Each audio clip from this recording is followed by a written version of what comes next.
இருக்கக்கூடிய அனைவருக்கும் சொல்லாடு முடிஞ்சல் சார்பாகவும் செழியன் சினிமா பள்ளி டிஎஃப்எஸ் சிங்கப்பூர் மாணவர்கள் மற்றும் உலகளாவிய மாணவர்கள் சார்பாகவும் வரவேற்கின்றேன். இன்றைக்கி இந்த நிகழ்வில் நம்ம செழியனுடைய படைப்புகள் சார்ந்து உங்களுடைய எண்ணங்களை பகிர்ந்துக்கலாம். அவருடைய படைப்புகளை போற்றக்கூடிய ஒரு நிகழ்வு. அதனால தான் நம்ம அவருடைய ஒரு புகைப்படத்தை வச்சு நம்ம மலர்ந்து கொள்ள செழியனை எனக்கு 2008 அறிமுகம் பண்ணாப்புல நண்பர் அறிவுநிதி மூலமாக நாங்கள் ஒரு குறும்படம் தயாரித்தோம். குறும்படம் சென்னையில் தயாரானது. இந்த குறும்படத்துடைய இயக்குனர் ஐயப்ப மாதவன், நானும் அறிவுநிதி தான் அந்த குறும்படத்துடைய தயாரிப்பாளர். அதுக்கு செழியனை தான் ஒளிப்பதிவு பண்ணாங்க. அந்த குறும்படத்தை நாங்கள் சிங்கப்பூர் தேசிய அமூக்கிய நூலகத்தை நாங்கள் வெளியிட்டோம். அப்போ செழியனை சிங்கப்பூர் நாங்கள் வச்சுருந்தோம். குறுந்தகடா அமூக்கிய நூலகத்தை நாங்கள் வெளியிட்டோம். அதுதான் என்னுடைய தொடக்கம். அப்போ செழியனை சொன்னது இது போதும்டா, இந்த ஒரு குறும்படம் போதும், அடுத்து நீங்கள் பெரிய படம் பண்ணணும் அப்படின்னு சொன்னாப்புல. அந்த ஆண்டிலே அறிவுநிதியும் சென்னைக்கு பயணப்பட்டாப்புல. அதற்கு பிறகு திரைப்படம் சார்ந்த உரையாடல்களுக்கான நண்பர்கள் எனக்கு கிடைக்கல. 2014 தான் சந்தோஷ் எனக்கு திரும்ப வந்தாப்புல. சந்தோஷ் செழியனுடைய பள்ளியிலேருந்து வந்தவர். செழியனுடைய பரதேசி திரைப்படத்தில், கல்லூரி பரதேசி திரைப்படங்களில் பயணப்பட்டவர். அவருடைய முதல் திரைப்படத்துடைய நாயகனும் அவர் தான். நாங்கள் இங்கே 2014 சந்தோஷோட ஒரு குறும்படம் பண்ணோம். மார்க்கும் ரேச்சனும் அப்படிங்கிற ஒரு சிறுகதையை கிருவனாக பண்ணோம். உமா கதிர் எழுதினது. அந்த திரைப்படத்திற்கான சிறுகதையை திரைக்கதையை உமா கதிர் நீங்கள் எழுதுங்க அப்படின்னு சொன்னாப்புல.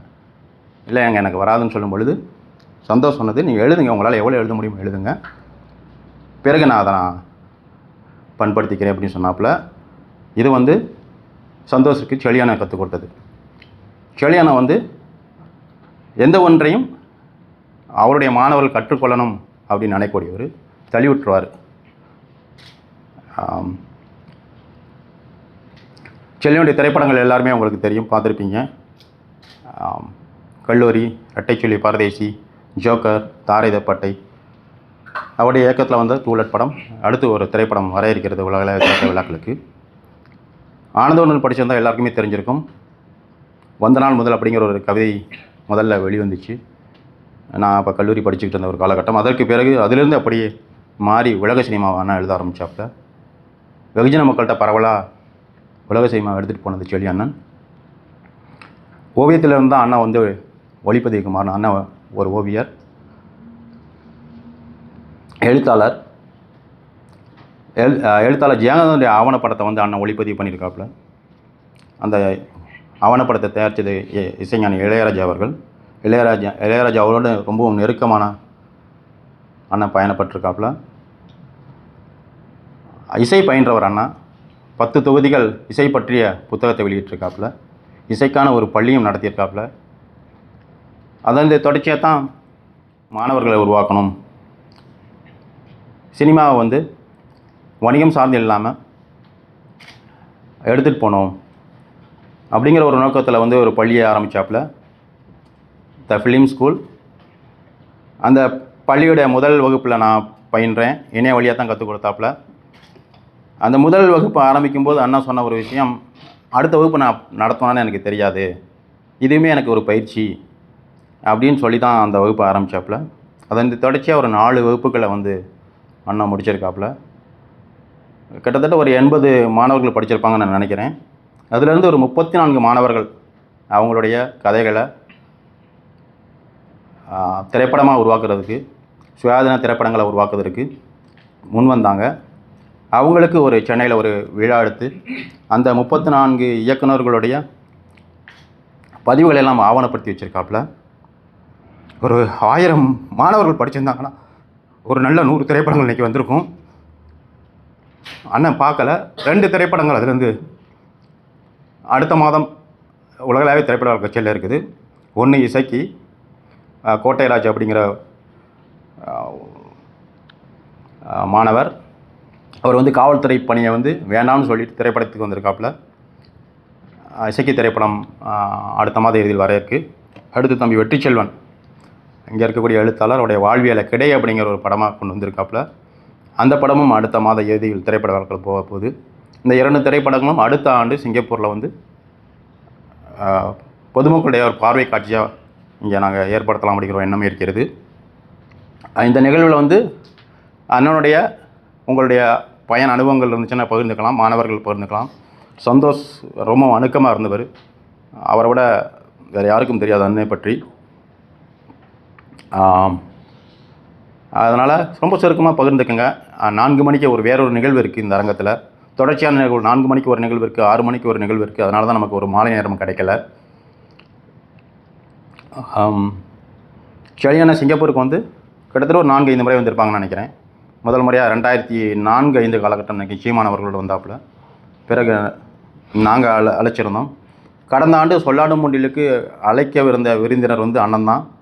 அப்போ நான் அண்ணன்ட்ட வச்ச ஒரு கோரிக்கை வந்து இங்கே சிங்கப்பூரில் பயின்ற டிஎஃப்எஸ் மாணவர்களுக்கு நேரடி பயிற்சி எங்களுக்கு கொடுக்கணும் அப்படின்னு நான் கேட்டிருந்தேன். ஆனால் அது சூழல் கைகூடி வரல அந்த நேரத்தில். இல்லைன்னா கடந்த ஆண்டு அண்ணன் சிங்கப்பூருக்கு வந்திருப்பாப்புல.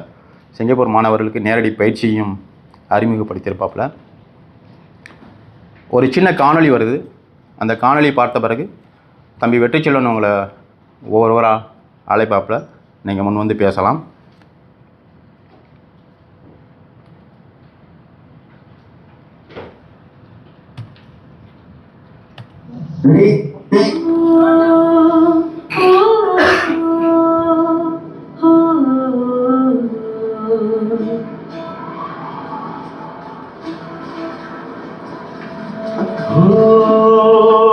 செங்காடே சிறுகரடே போய் வரவா, காடுகளே கள்ளிகளே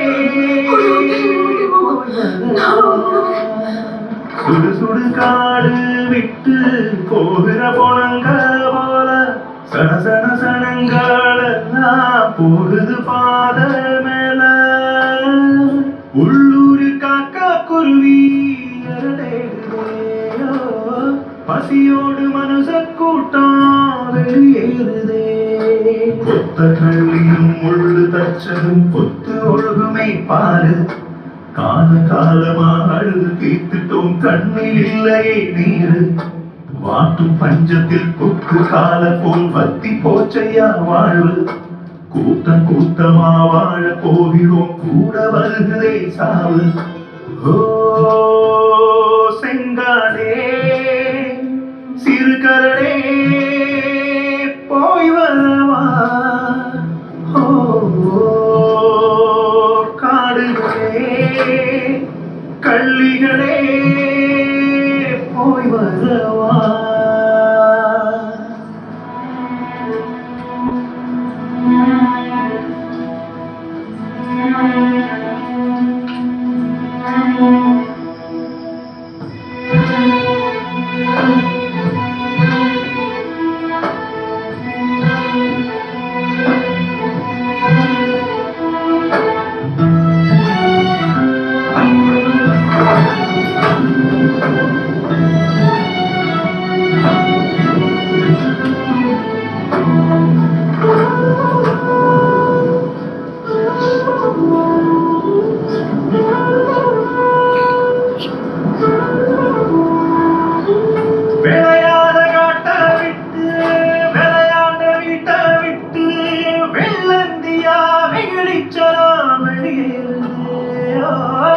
வாழ்வோடு கொண்டு விடுவோ சாவோடு கொண்டு விடுவோ, போகும் தசை சொல்லாமலே வழி நீளுதே.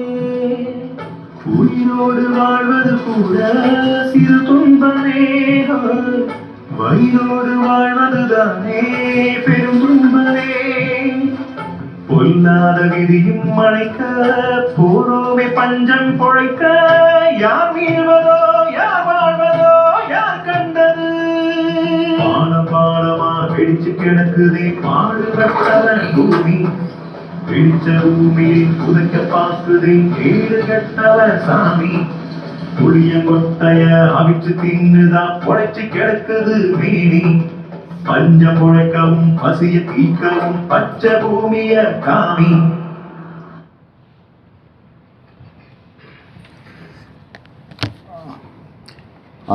த மீடியாவிலேருந்து த மீடியா நிறுவனர் முகமது அலி சார் வந்திருக்காங்க. சிங்கப்பூரில் இருக்கக்கூடிய பலருக்கும் அறிஞ்சிருக்கும்.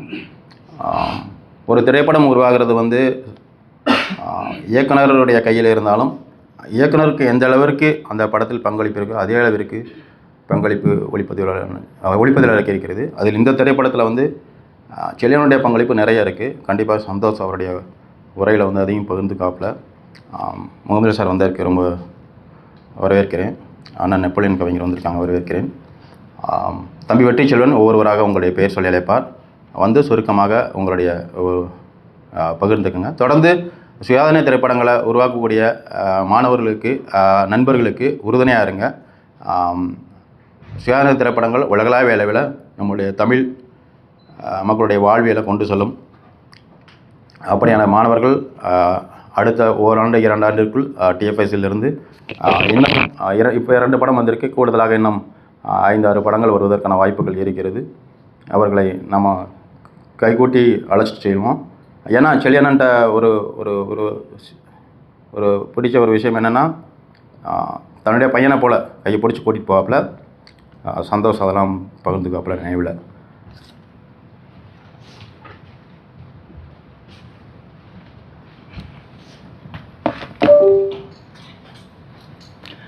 அனைவருக்கும் வணக்கம்.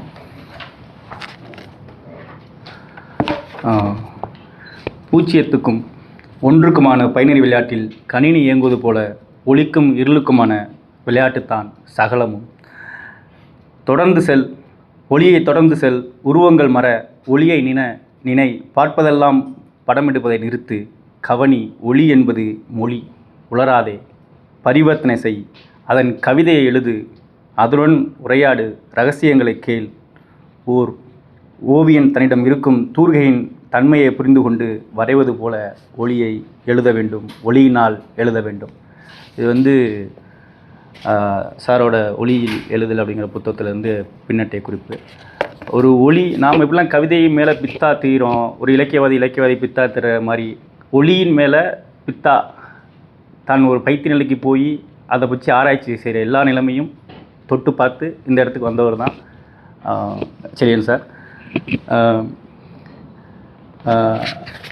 அவர் நிறையா சொல்லி கொடுத்துருக்காரு. இருந்தாலும் நீங்கள்லாம் எல்லாருக்கும் இந்த வாய்ப்பு கிடைக்குன்னு சொல்லிவிட்டு நான் முதல்ல நீங்கள் எல்லோரும் பேசுங்க. இப்போ முதலாவது வந்து சாரை பற்றி ஒரு சின்ன குறிப்பு கொடுத்துறேன். நான் சாரோட சொந்த ஊர் வந்து சிவகங்கை மாவட்டம், எல்லோரும் தெரிஞ்சிருக்கலாம். அவர் இயக்கியிருக்கிறது வந்து கிட்டத்தட்ட 10க்கும் மேற்பட்ட படங்களை இயக்கியிருக்கிறாரு.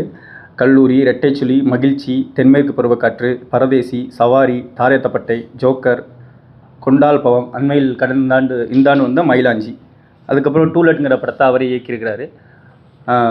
ஆவணப்படங்கள், ஏ விட்டில் ட்ரீம், எழுத்தாளர் ஜெயகாந்தன் குறித்த டாக்குமெண்ட்ரி ஃபிலிம், இலக்கிய பயணத்தில் பார்த்திங்கன்னா ஹார்மோனியம் சிறுகதைக்கான கதா விருது, ஆனந்த விடனில் உலக சினிமா தொடர்ந்து எழுதி அது ஒரு பெரிய அங்கீகாரமாக சாருக்கு இருந்திருக்கு. சாரோட பரிமாணம் பார்த்திங்கன்னா பன்முகத்தன்மை வாய்ந்தது. அவர் வந்து ஒரு ஒளிப்பதிவாளருங்கிற இடத்துல மட்டும் வச்சு பார்க்க முடியாது. ஒரு சிறந்த எழுத்தாளர், சிறந்த கவிஞர், சிறந்த ஓவியர், சிறந்த இசை அறிவுள்ள, இப்படி பன்முகத்தன்மை கொண்ட ஒரு ஆள்.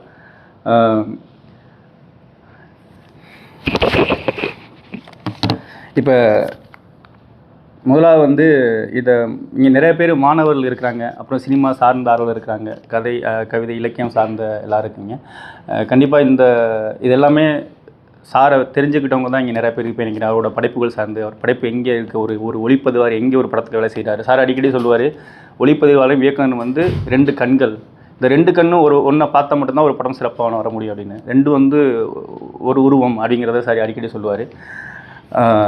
இப்போ முதல்ல வந்து இந்த மாணவர்கள்லேருந்து இங்கே சார் கற்றுக் கொடுத்த மாணவர்கள் 10க்கு மேற்பட்ட இருக்கான்னு நினைக்கிறேன். தமிழ்வாணனை நான் பேச அழைக்கிறேங்க. சாரை பற்றி உங்கள் உரையை கொஞ்சம் சிற்றுரையாக வச்சுக்கணும், எல்லோரும் பேசணும் அப்படிங்கிறதுக்காங்க. ஒரு 3 நிமிடம் 4 நிமிடத்துக்குள்ளே உங்களோட உரையை சுருக்கமாக சொல்லும் மாதிரி வேண்டி கேட்டுக்கிறேன். நன்றி.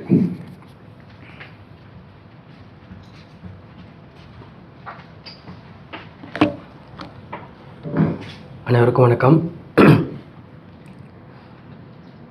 ஒளி என்பது வெளிச்சம் மட்டுமல்ல, உணர்வை சொல்லும் மொழி. இது அண்ணனோட ஒரு கூற்று. எனக்கு செல்லியன் சாரை அறிமுகப்படுத்தினதுக்கு நீதி பாண்டியன் எனக்கு நன்றி. அது மட்டும் இல்லாமல் இந்த மாதிரி கிளாஸ் எடுக்கிறாங்க அப்படின்னோடனே, நீங்கள் இணையத்தில் இப்போ பார்த்தீங்கன்னா எல்லாருமே வகுப்பு எடுக்கிறது வந்து ஒரு எல்லோரும் அதை ஒரு இதாக வச்சுருக்காங்க. ஆனால் கிளாஸ் எடுக்கிற எல்லோரும் வாத்தியார் ஆயிட முடியாது, கற்றுக்கிட்ட எல்லாராலையும் வாத்தியார் ஆயிட முடியாது. அதே போல் தான் கற்றுக்கிட்டது எல்லாத்தையுமே தன்னோட மாணவர்களுக்கு சொல்கிறதுக்கான அந்த திறமை எல்லாருக்குமே இருக்குமா அப்படின்னு தெரில. நான் அண்ணனோட மறைவுக்கு பிறகு அவரோட பேட்டி எல்லாத்தையும் பார்த்தேன், எல்லா சேனலுக்கும் கொடுத்தது. அதில் வந்து தான் எப்படி செதுக்கப்பட்டேன் தான் ஆசிரியர்கள்னால அப்படின்னு சொன்னாங்க. குறிப்பாக பிசி ஸ்ரீராம் அவர்கள் வந்து அவர் வந்து ஒரு நெருக்கடியான சூழ்நிலைக்கு எப்போவுமே தள்ளுவார். என்னை வந்து நெருக்கடியான சூழ்நிலைக்கு தள்ளி எனக்குள்ளே உள்ள விஷயத்தை வந்து வெளில கொண்டு வரத்துக்கு முயற்சி பண்ணுவார். அப்படி தான் நான் வந்து இந்த இடத்துக்கு வந்திருக்கேன் அப்படின்னு சொல்லுவார். அதுபோல் எங்களோட வகுப்புகளில் ஒரு லாங் ஷாட் எடுக்கிறதுக்கு, லாங் ஷாட்டில் ஒரு அழகு இருக்குது. ஆனால் அந்த லாங் ஷாட் எடுக்கிறதுக்கு வெறும் கேமராவை மட்டும் போதாது. அதை ரசிக்கிற மாதிரி எடுக்கிறதுக்கு ஒரு பார்வை வேணும் அப்படின்னு சொல்லி எல்லாருக்குமே ஒரு டாஸ்க் கொடுப்பாங்க. ஃபஸ்ட்டு 1 நிமிஷம் ஷாட் எடுங்க, அப்புறம் 2 நிமிஷம் ஷாட் எடுங்க, 3 நிமிஷம் ஷாட் எடுங்கன்ட்டு. நம்ம அதை வச்சுட்டு நிற்கும் போதே நம்மளுக்கு தோணும், என்ன சலிப்பாக இருக்குது அப்படின்னு. அப்போ சார்கிட்ட சொன்னோன்னா, அதான் அந்த சலிப்பு வராமல் நீங்கள் அந்த மாதிரி காட்சிகளை எடுக்க முடியுமா அப்படின்னு பாருங்கள் அப்படின்னு. அதே போல் சில பேர்கிட்ட நம்ம கேள்வி கேட்டுகிட்டே இருந்தோம்னா, நம்மளோட அறியாமை வந்து அவங்களுக்கு தெரிஞ்சுதுன்னா நம்மளுக்கு அவங்க பதில் சொல்ல மாட்டாங்க, இல்லைன்னா மட்டம் தட்டி பேசுவாங்க. கிட்டத்தட்ட நாங்கள் முதல் பேட்ச் மாணவர்கள்னால எனக்கு ரொம்ப ஆச்சரியமாக இருந்தது என்னென்னா, அவங்களாம் பேசுகிறது நம்ம அந்த ஜூம் காலில் இருக்கும்போது நமக்கே கோவம் வரும், என்ன இதெல்லாம் ஒரு கேள்வின்னு கேட்குறாங்க அப்படின்னு. ஆனால் சார் வந்து அவங்களோட ஒரு கேள்விக்கு ரெஸ்பெக்ட் பண்ணி அதுக்கான விளக்கத்தை சொல்லுவாங்க, அவங்களுக்கு புரிகிற வரைக்கும் அதை சொல்லுவாங்க. அதே போல் இத்தனை பேர் இருக்கிறப்போ இத்தனை வகுப்புகள் நடிப்பு பற்றியோ திரைக்கதை எழுதுறது பற்றியோ நிறையா பேர் வகுப்புகள் எடுக்கிறாங்க.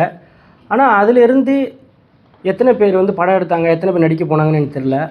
ஆனால் இந்த முதல் வகுப்பு முடிஞ்சு இந்த அவரோட 5வது பேட்ச் ஸ்டார்ட் பண்ணுறதுக்குள்ளேயே முதல் வகுப்பில் இருக்க 2 பேர் படம் எடுத்து முடிச்சிருக்காங்கன்னா அவங்க எல்லாருக்கும் ஒரு திறப்பை ஏற்படுத்தியிருக்காங்க. எப்படி பெரிய பெரிய ஞானிகளுக்கு வந்து ஒரு சின்ன செயலில் வந்து அவங்களுக்கு அந்த விஸ்டம் கிடச்சிருக்குன்னு சொல்லுவாங்க. அது எனக்கு இந்த இடத்துல தான் கிடச்சிது அப்படின்னு எக்ஸ்பிளைன் பண்ணுறது. சார் அந்த பேட்டியில் சொன்னாங்க, ஒரு ஸ்டேஜில் போயிட்டு நான் லைட்ஸ் ஆன்னு சொல்கிறப்போ எல்லா லைட்டும் அந்த 200 லைட்டு என் மேலே அடித்தப்போ என் வாழ்க்கையில் ஒரு வெளிச்சம் கிடச்ச மாதிரி இருந்துச்சு அப்படின்னு. அதே போல் பரதேசி படத்தில் வந்து ஒரு காட்சி மென்ஷன் பண்ணியிருந்தாங்க. அந்த காட்சிக்கு பிறகு என்னோடய பார்வையே மாறிடுச்சு. அப்படி நான் தனக்கு கிடைச்ச விஸ்டம் வந்து எல்லாருக்கும் கிடைக்கணும்னு அதை வெறும் வார்த்தையால் மட்டும் இல்லாமல் தான் தெரிஞ்சுக்கிட்ட எல்லாத்தையுமே எல்லாருக்கும் கொண்டு சேர்க்கணும் அப்படின்னு சொல்லி ஒரு த ஃபிலிம் ஸ்கூலுங்கிறத ஒரு இயக்கமாக ஆரம்பித்தாங்க. அதன் மூலிமா இன்றைக்கி நிறைய பேர் திரைக்கதை எழுதி முடிச்சுட்டு படமும் இயக்கியிருக்காங்க. என்னோடய டிராஃப்ட்டு வந்து நான் ஃபஸ்ட்டு சார்ட்டு நான் காமிக்கும்போது சொன்னாங்க, இதில் உங்களுக்கு குழப்பம் இருந்துச்சுன்னா திரும்ப குழப்பம் தீர வரைக்கும் எழுதிக்கிட்டே இருங்க, ஆனால் கண்டிப்பாக அந்த படத்தை எடுங்க அப்படி சொன்னாங்க. நான் இன்னும் எடுக்க துவங்கலை. ஆனால் வந்து எடுத்து முடித்தவங்கள குறித்து எனக்கு ஒரு ஆதங்கம் இருக்குது. என்னென்னா, ஒரு குழந்தை பிறந்ததுக்கப்புறம் அவங்க அப்பாட்ட கொண்டு போய் காட்டி இதான் அவன் பிள்ளை பாரு எப்படி இருக்குன்னு அப்படின்னு காட்டுறதுக்கு அவங்க எவ்வளோ ஆசைப்பட்டிருப்பாங்க. அவங்க 2 பேரும் முடிச்சுட்டு நான் வெற்றி செல்வன்ட்ட பேசினேன், எல்லோரும் பார்த்துட்டாங்க, சார் மட்டும் தான் பார்க்கணும், போன வாய்ப்பு இல்லை அப்படின்னு சொன்னார். தன்னோட ஸ்டூடெண்ட்ஸ் எடுத்த படத்தை சார் பார்க்காம போயிட்டாங்க, அதான் ஒரு வருத்தம். ஆனால் அதான் அவர் ஞானி இல்லை, அவர் விஸ்டம் கிடச்ச ஒரு ஞானிங்கிறதுனால அவர் ஒளியாக தான் எல்லா இடத்துலையும் இருப்பார். அவர் ஒளியை பற்றி நிறைய பேசினாலும் அவர் ஒளியாக தான் இருப்பார், நம்ம கூட தான் இருப்பார். நம்ம அவருக்கு செய்ய வேண்டியது என்னென்னா, நீங்கள் எடுங்க அப்படின்னு சொன்னார்ல, அந்த ஸ்டேஜில் வந்து இது செல்லியன் சார் ஸ்டூடெண்ட் எடுத்த படம் அப்படின்னு சொல்லி நம்மளால் அந்த கான்ட்ரிபியூஷன் நம்ம பண்ணணும் அப்படின்னு எல்லாத்தையும் கேட்டுக்கிட்டு எனக்கு ஒரே முடிச்சுக்கிறேன்.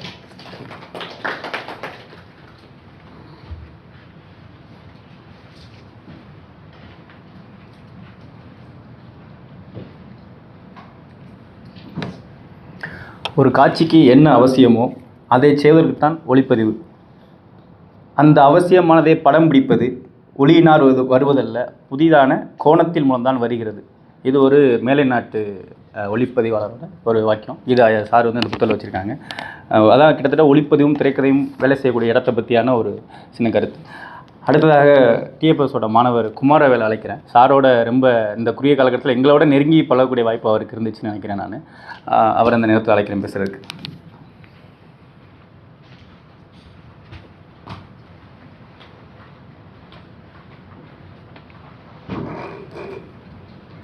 எல்லோருக்கும் வணக்கம். இவ்வளோ பேர் வந்திருக்கிறது முதல்ல நான் நன்றி தெரிவிச்சுக்கிறேன்.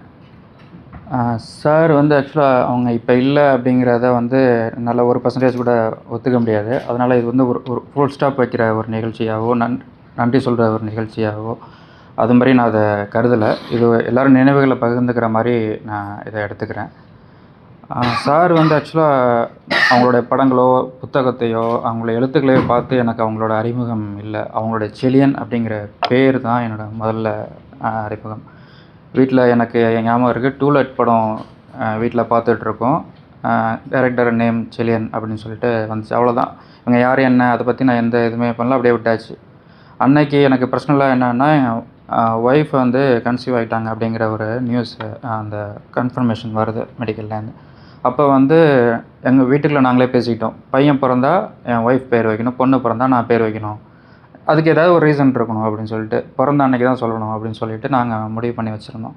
அதேமாதிரி பிறந்த அன்னைக்கு பையன் தான் பிறந்தான். நான் போயிட்டு ஒய்ஃப்கிட்ட கேட்டேன், என்ன பேருன்னு கேட்டேன். செலியன் அப்படின்னு சொன்னாங்க. ஏன்னு கேட்டால் ஏன்னு தெரில, அந்த படத்தில் பார்த்தோம் நேம் நல்லா இருந்துச்சு, எனக்கு பிடிச்சிருந்துச்சு வச்சோம் அப்படின்ட்டு. ஸோ எனக்கு வந்து சார் அறிமுகமாகறதுக்கு முன்னாடியே அவங்க பேர் வந்து என்னோடய லைஃப்பில் வந்துருச்சு. சார்கிட்ட கூட நான் சொன்னேன், உங்களோட விக்கிபீடியாவில் பேஜில் உள்ள உங்களோட ஸ்பெல்லிங்கை காப்பி பண்ணி தான் என் பையனோட பர்த் சர்டிஃபிகேட் நான் கொடுத்தேன், இப்போ வரைக்கும் இருக்குது அப்படின்னு சொல்லிட்டு. சாரும் பையனையும் மீட் பண்ணாங்க, அது லாஸ்ட்டாக வரப்போ மீட் பண்ணாங்க. ஸோ எப்படி சார் வர்றதுக்கு அவங்கள அறிமுகமாகிறதுக்கு முன்னாடி அவங்க எப்படி என் லைஃப்பில் வந்தாங்களோ அதே மாதிரி இன்னமையும் அவங்க கண்டினியூஸாக இருப்பாங்க. நான் அந்த வாட்ஸ்அப்பில் வந்து ஃபோட்டோ எதையுமே நான் டவுன்லோட் பண்ணல, எதையுமே நான் பார்க்கல, அவங்களோட கடைசி புகைப்படத்தை எதுவுமே பார்க்கல.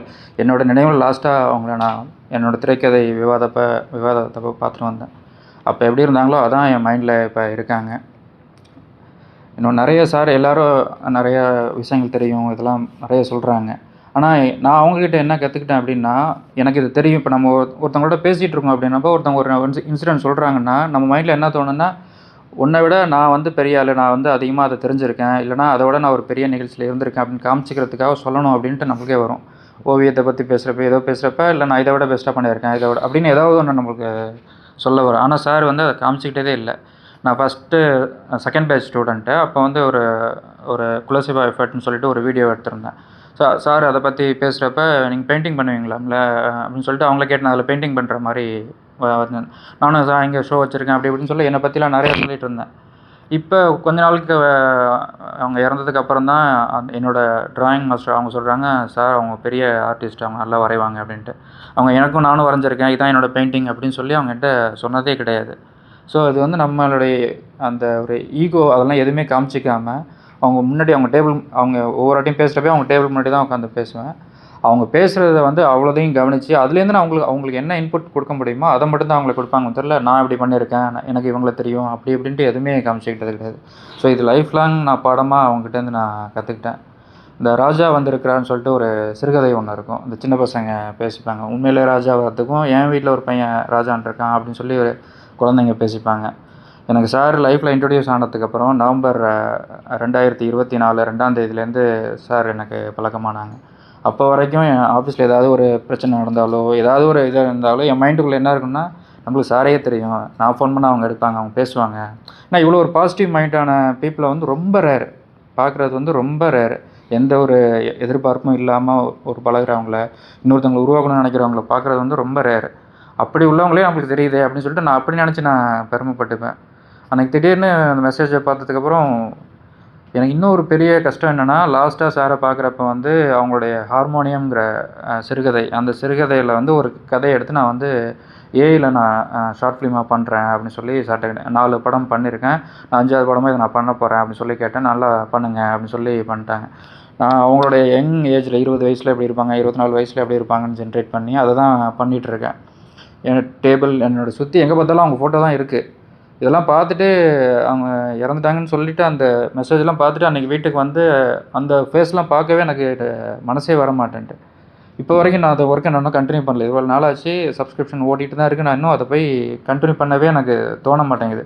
அதுலேருந்து வெளில வரத்துக்கே எனக்கு கொஞ்சம் ரொம்ப ஏன்னா ஏன்னா ஒரு 550 சொச்ச நாள் தான் அவங்க என் கூட பழகியிருக்காங்க. அதிலே இவ்வளோ இம்பேக்ட் ஏற்படுத்தியிருக்காங்க. உங்களுக்காக இருக்கட்டும், அவங்கள கூட இருந்த அசிஸ்டண்ட்டாக இருக்கட்டும், அவங்களாம் எவ்வளோ இது பண்ணியிருப்பாங்க.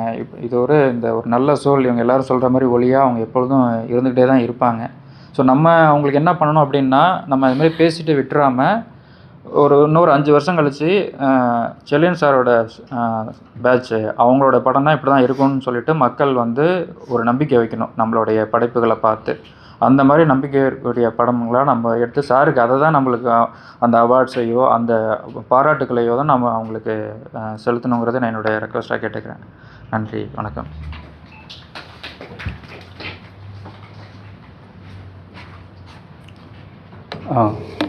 ஃபோட்டோகிராஃபி அப்படிங்கிற சொல்லுக்கு ஃபோட்டோ அப்படின்னா லத்தீனில் ஒளி அப்படின்னு தான் பொருள். கிராஃபின்னா எழுதுதல், ஒளியில் எழுதுதல். இங்கே எல்லாமே ஒளி தான். அந்த ஒளியை பிடிக்கிறதா அதில் ஒரு சூட்சமம் இருக்குது அப்படின்னு சார் அடிக்கடி சொல்லுவார். அப்படி பாரதியார் பாட்டில் வந்து வைகரை பொழுது தேன் அப்படின்னு இருக்கும். அது நம்ம சொல்லக்கூடிய அந்த கோல்டன் ஹவர்ஸ், சந்தின்னு சொல்லக்கூடிய ஹவர்ஸ். அதில் நடக்கக்கூடிய அந்த மாயாஜலங்கள்லாம் எப்படி அதை நம்ம தொடலாம் அப்படிங்கிற அந்த ஒளியை தொடக்கூடிய அனுபவத்தெலாம் சொல்லியிருக்காரு. அதை அந்த இடத்துல நான் நினைவு கூறுகிறேன். அடுத்ததாக பேசுவதற்கு அண்ணன் கவிஞர் அழகுராஜன் அவர்கள் அழைக்கிறேன்.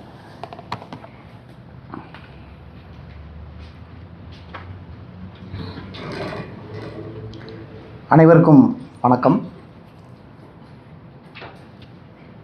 இருட்டை சிதைக்காமல் அந்த கதையை சொல்கிற ஒரு அழகு இருக்கு இல்லையா, அதை மிக நேர்த்தியாக செஞ்ச தமிழ் திரையின் ஒளிப்பதிவாளரில் முக்கியமானவர் செல்லியன் அவர்கள். 2 முறை நான் நேரடியாக சந்திக்கிற வாய்ப்பினை பெற்றேன். பாலசுப்ரமணியம் அவர்களுடைய பிதாமகன் அந்த காலகட்டம்னு நினைக்கிறேன். சிங்கப்பூரில் பெருமாள் கோயிலுக்கு முன்னால் சினிமாவில் ஆர்வமாக இருந்த ஒரு காலகட்டத்தில் நான் போய் பார்க்குறேன். அப்போ அவங்க கூட வந்தாங்களா இல்லை சீமாங்களோட வந்தாங்களான்றது எனக்கு சரியாக நினைவில் இல்லை. பார்த்து பேசும்போது, சினிமாவுக்கு நீங்கள் வரணும்னா எப்போ வேணாலும் வரலாம், ஆனால் அதுக்கு முன்னால் உங்களை முழுமையாக ஒரு தயார்படுத்திக்கிட்டு வாங்க அப்படிங்கிற அந்த சொல்லு இன்ன வரைக்கும் சினிமாவுக்கான தேடலாக என்னுடைய வாழ்க்கையில் இருக்குது. அந்த சந்திப்புக்கு பிறகு 2007 சந்தோஷ் அவர்களுக்கு நினைவு இருக்கா என்னன்னு தெரியலை. நானும் தாய்மானவனும் ஒரே கல்லூரியில் படித்தோம். என்னுடைய நெருங்கிய நண்பர். அவரை பார்க்குறதுக்கு வர்றேன். அங்கே அந்த 2007 கல்லூரி ஷூட்டிங் ஸ்பாட்டு பாடுறேன். நான் ஒளிப்பதிவு நடந்துகிட்ருக்கு. அந்த கரெக்டாக ஒரு சாப்பாடு நேரத்தில் உங்களெல்லாம் பார்த்துட்டு அப்பையும் அதே அன்போடு ரொம்ப இப்போ தம்பியெல்லாம் சொன்ன மாதிரி நிறையா தெரிஞ்சாலும் அந்த நிறைகுடம் தழும்பாதுன்னு சொல்லுவாங்க இல்லையா, நிறையா தெரிஞ்சாலும் அதை ஒரு துளி கூட காட்டிக்கிறாத எப்படி இப்படி இருக்க முடியும் அப்படிங்கிறதே ஒரு பெரிய கேள்வியை நம்ம முன்னால் வைக்குது. குமரேசன் சொன்ன மாதிரி இவங்ககிட்டருந்து நான் கற்றுக்கிட்ட பாடங்கள் எப்படி எனக்கு அவர் தெரியும் இவர் தெரியும்னு சொல்கிறத காட்டிலும் எனக்கு அதை எப்படி நம்ம வாழ்நாள் முழுவதும் கடைபிடிக்கிறங்கிற ஒரு இடத்துல உண்மையிலே ஒரு மறக்க முடியாத ஒரு மனிதர். இதை கடந்து நான் நீர்ப்பறவையில் வேலை செய்கிறதுக்கு முன்னால் தென்மேற்கு பருவக்காற்று சீனு ராமசாமி அண்ணன், எங்கள் அப்பா 3-4 பேர் தான் அந்த காட்சிக்கான படத்துக்கான ஸ்கிரிப்ட் எழுதுறதுக்கு முன்னால் சூழலில் பேசிக்கிட்டு இருக்கான். அப்போ இந்த ஆடு எப்படி பொதுவாக திருடுவாங்க, அந்த திருட்டு வேலைகள் எப்படி நடக்கும், அதை எப்படி சமாளிப்பாங்க, திருடர்கள் எவ்வளவு தெளிவாக இருப்பாங்க அப்படிங்கிற ஒரு சூழல் பேசப்படுது. அப்போ அதை காட்சியாக அந்த இருட்டில் ஆடத்தை திருடிட்டு வர்ற அந்த காட்சி உண்மையிலே, ஏன்னா அந்த திருட்டு எப்படி நடக்குது ஒரு இருட்டுக்குளுங்கிறத சொல்லணும், அதை பார்வையாளனுக்கு கடத்தினா அது ஒரு பெரிய சவால் நிறைந்த ஒரு காட்சியாக இருக்கும். அந்த காட்சி அந்த படத்தில் தென்மேற்கு பருவக்காட்டில் அதை மிகச்சரியாக ஒரு கரெக்டாக போய் நம்ம ஆடியன்ஸ்கிட்ட போய் சேர்த்துருப்பாங்க. அதில் உண்மையிலே இவங்க வேலை பார்த்த பிதாமகனாக பரதேசியாக இருக்கட்டும், இல்லை தென்மேற்கு பருவக்காட்டாக இருக்கட்டும், இன்னும் அடுத்தடுத்த படங்கள் ஜோக்கராக இருக்கட்டும், இப்படி எல்லாமே அந்த கதைக்கான ஒரு ஒளியை, அந்த காட்சியை மிக தெளிவாக ரசிகர்களிடம் கொண்டு போய் சேர்த்த முக்கியமான ஒளிப்பதிவாளர். இப்போ அடுத்த நகர்வா இப்போ எல்லாருமே சொன்னாங்க, பண்பட்ட ஒரு எல்லா தளங்களிலும் மிகச்சிறப்பாக இயங்கின ஒருத்தர் நம்மகிட்ட இப்போ இல்லை. அப்படிங்கும்போது இப்போ நம்ம எல்லாருமே இறக்குறோம் பிறக்கிறோங்கிறத கடந்து ஒரு கலை படைப்பாளி இறந்துட்டார் அல்லது நம்மளை விட்டுட்டு போயிட்டார், அவர் காலமாயிட்டார்னா அது ஒரு பெரிய கனமான ஒரு சூழலை நமக்குள்ளே உருவாக்குது. ஏன்னா அவங்க படைப்பு அந்த அளவுக்கு இருந்திருக்கு. இவங்க நின்று போகாமல் அடுத்து இது கடத்தப்படணும்ன்ட்டு ஒரு பெரும் முயற்சி எடுத்தாங்க. அந்த நண்பர்களுக்கு 2 பேர் இயக்குறதுக்கு நீதிபாண்டி அவர்களுடைய ஒரு வழிகாட்டுதலில் நாங்கள் சின்னதாக உதவி பண்ணிக்கிட்டு இருக்கோம். அது தொடர்ந்து நாங்கள் செய்கிற அளவுக்கு நாங்களும் வலிமையாக இருக்கணுன்றது, இந்த மாணவர்கள் யார் வந்து உதவி கேட்டாலும் நம்ம செய்யணும் அப்படிங்கிற இடத்துல இப்படி ஒரு உன்னதமான கலைஞனுக்கு ஏதோ ஒரு வகையில் அவங்களுடைய மாணவர்களுக்கு செய்கிறது நமக்கு ஒரு சிறப்பாகத்தான் ஒரு அந்த சூழலை நோக்கி நம்ம நகரணுன்ற ஒரு முடிவு எடுத்திருக்கோம். அதுக்கு காலம் எங்களுக்கு அந்த வாய்ப்பை அளிக்க வேண்டும் என்று கேட்டுக்கிறேன். மற்றபடி உண்மையிலே ஒரு பன்முக கலைஞன் அப்படிங்கிறதுக்கு ஒரே ஒரு உதாரணத்தை மட்டும் சொல்லிவிட்டு நான் நிறைவேறுகிறேன். இன்றைக்கி காலையில் அறிவுக்கு பேசும்போது சொன்னார், உங்களுக்கு ஒன்று தெரியுமா அவனார் என்ன அவனு, அதாவது ஒரு குரல் மாடல் வந்து டப்பிங் பேச சொல்லி எடுத்து வச்சுருக்கேன், அதை போட்டு காமிக்கும்போது பாலா சார் யார் குரல், எல்லாருமே அசிஸ்டண்ட் எல்லாம் ஒன்றா நிற்கிறோம், இது யார் குரல்னு கேட்டார். எல்லாமே சிரித்தாங்க. அதுக்கப்புறம் தான் சொன்னார், பரதேசி படத்தில் கங்காணிங்கிற அந்த கேரக்டருக்கு வந்து செலியன் அண்ணனுடைய குரல் தான், இது நல்லாயிருக்கு இதே வச்சுக்கிறோம்னு சொன்னாங்க அப்படின்னு. ஆக ஒரு தொடர்ந்து ஒரு ஓவியனா, ஒரு எழுத்தாளனா, ஒரு கவிஞனா, ஒளிப்பதிவாளனா, அடுத்த மாணவர்களுக்கு தன்னுடைய படைப்பு மூலம் இன்னும் பலரை இந்த திரையுலகத்துக்கு அறிமுகப்படுத்தின ஒரு உன்னதமான இடத்துல இருந்து ஒளியாக உண்மையிலேயே மறைஞ்சிருக்காரு. அவர் எல்லாத்துக்குமான கலைஞர்களுக்கான வழிகாட்டுவார் என்று சொல்லி வாய்ப்புக்கு நன்றி கூறி விடைபெறுகிறேன்.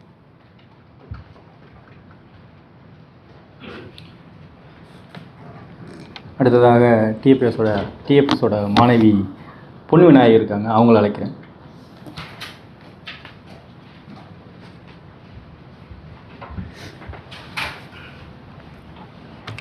அனைவருக்கும் வணக்கம். சாரோட ஒரு வரிகளை நான் வாசிக்கிறேன். இதில் மன்னிக்கவும், உயிரில்லாத எதையும் கடல் தனக்குள் வைத்து கொள்வதில்லை என்றொரு மேற்கோள் இருக்கிறது. அதுபோல தீவிரத்தன்மை இல்லாத யாரையும் திரைத்துறை தனக்குள் வைத்து கொள்வதில்லை. அதற்கொரு மன வலிமை வேண்டும். எனவே வலியவர், பிடிவாதமிக்கவர், துணிச்சலானவர், தீவிரவாதிகள் வந்து இணைந்து கொள்க. மிதவாதிகள் பாதுகாப்பாக கரையில் இருந்து அலைகளை ரசியுங்கள். எனக்கு வந்து வெற்றி செல்வன் அண்ணா மூலமாக தான் சார் வந்து அறிமுகமானாங்க.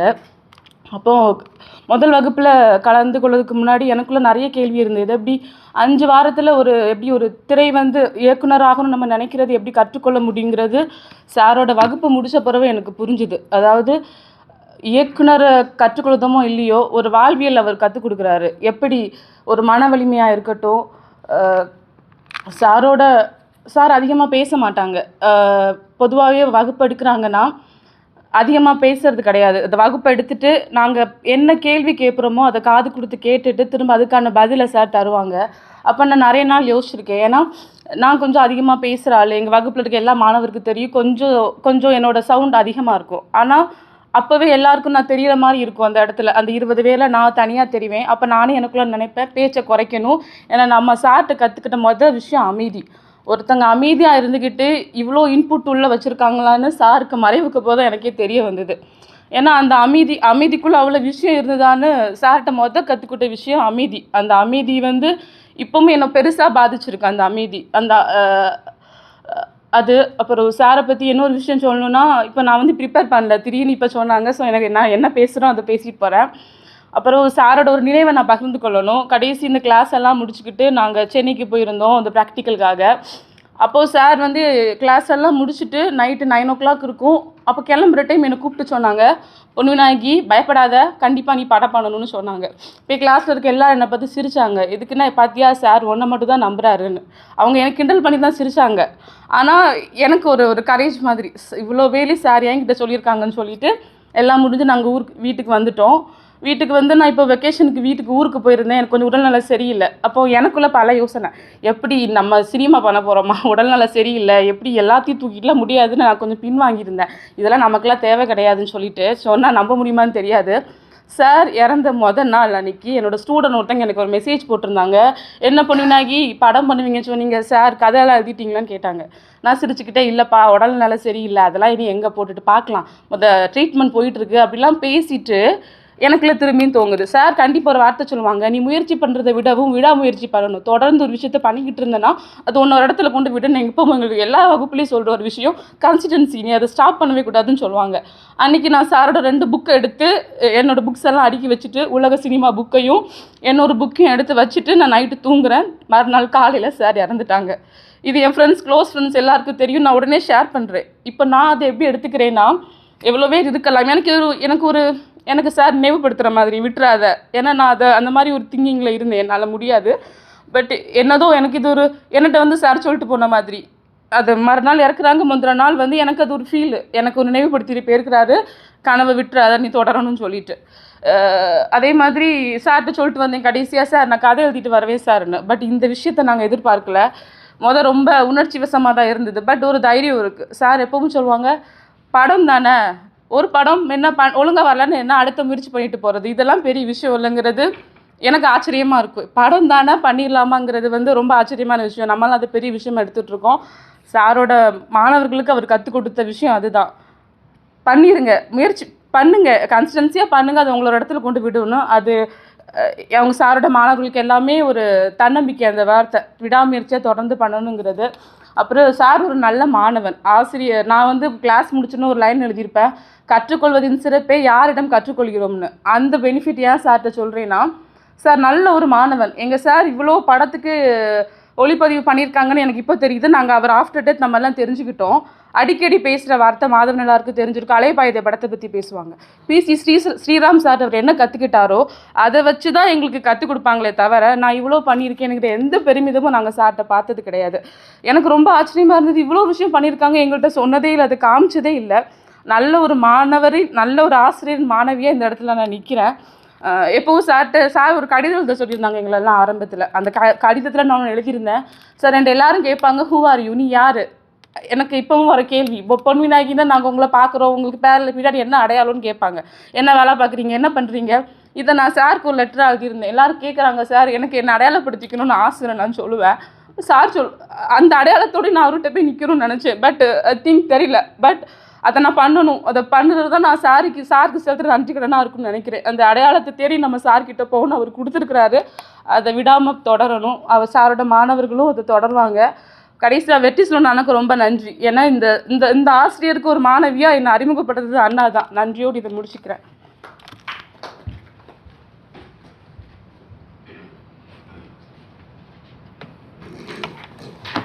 அடுத்ததாக யாழிசை மணிவண்ணன்.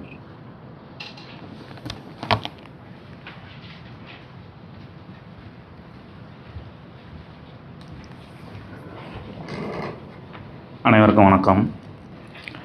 எனக்கு திரு செழியன் அவர்களை கவிஞராக தான் தெரியும். விகடனில் வந்த நாள் முதல் அந்த புத்தகத்தை படித்து அதை தொடராக அப்புறம் புத்தகமாக வந்தது போல் அந்த புத்தகத்தை படித்து எனக்கு ரொம்ப பிடிச்சிருந்து. ரொம்ப நாள் அந்த புத்தகத்தை என்னோட வச்சுருந்தேன்.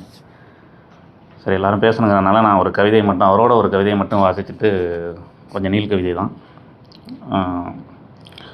13 வயதுகளில் வர்ற காதல் பற்றின புத்தகம் தான். அதில் நிறைய இருக்கும். அதில் எந்தெந்த சூழ்நிலையில் எந்தெந்த மாதிரி அறிமுகமான எதிர்பாலினத்தோட ஒரு ஈர்ப்பு வருது அப்படிங்கிற மாதிரி அந்த புத்தகம் முழுவதுமாக அந்த கவிதைகள் எழுதப்பட்டிருக்கும். ஒன்றும் இல்லை, அந்த நம்ம தமிழக பள்ளிக்கூடங்களில் அரசு பள்ளிகளில் நாட்டு நலப்பணி திட்டம்னு ஒன்று இருக்கும், NSS. அதுக்கு ஒரு கிராமத்தை தேர்ந்தெடுத்து அங்கே போய் 10 நாள் மாணவர்கள் இருந்து பணி செய்வாங்க. அந்த கிராமத்தை துப்புரவு செய்வது, சீரமைப்பது அப்படின்னு நிறைய பொது வேலைகள் செய்வாங்க. அது ஒரு பயிற்சி. அந்த ஒரு இதை மட்டும் எடுத்துக்கிட்டு அவர் அதை கவிதை ஆக்கியிருக்காரு. அந்த கிராமத்துக்கு போனதை வச்சு கற்பனையில் தான் கவிதை இப்படி ஆரம்பிக்குது. வெற்று காகிதத்தின் முன் சொல்லுக்காக காத்திருக்கும் கவிஞனைப் போல அந்த மைதானத்தின் முன் உனக்காக காத்திருக்கிறேன். நீண்ட மண்பாதை, இலை உதிர்ந்த வாகை மரங்கள், கூடு திரும்பும் பறவை என மரங்களில் அடைந்து கொண்டிருக்கிறது இருள். உனக்கு மட்டும் கேட்கும் கொலுசொலி எனக்கும் கேட்க நீ வருகிறாய். தூக்கத்தில் நடந்து வருவதைப் போல கவிழ்ந்த இமைகளுடன் என்னருகில் விழிக்கிறாய். முகம் தெரியும் இருளில் பார்த்து கொள்கிறோம். திறந்த நம் விழிகளை இமையென மூடும் இருள். கனவுடன் பிரிந்து எதிரெதிர் திசையில் நடக்கிறோம்.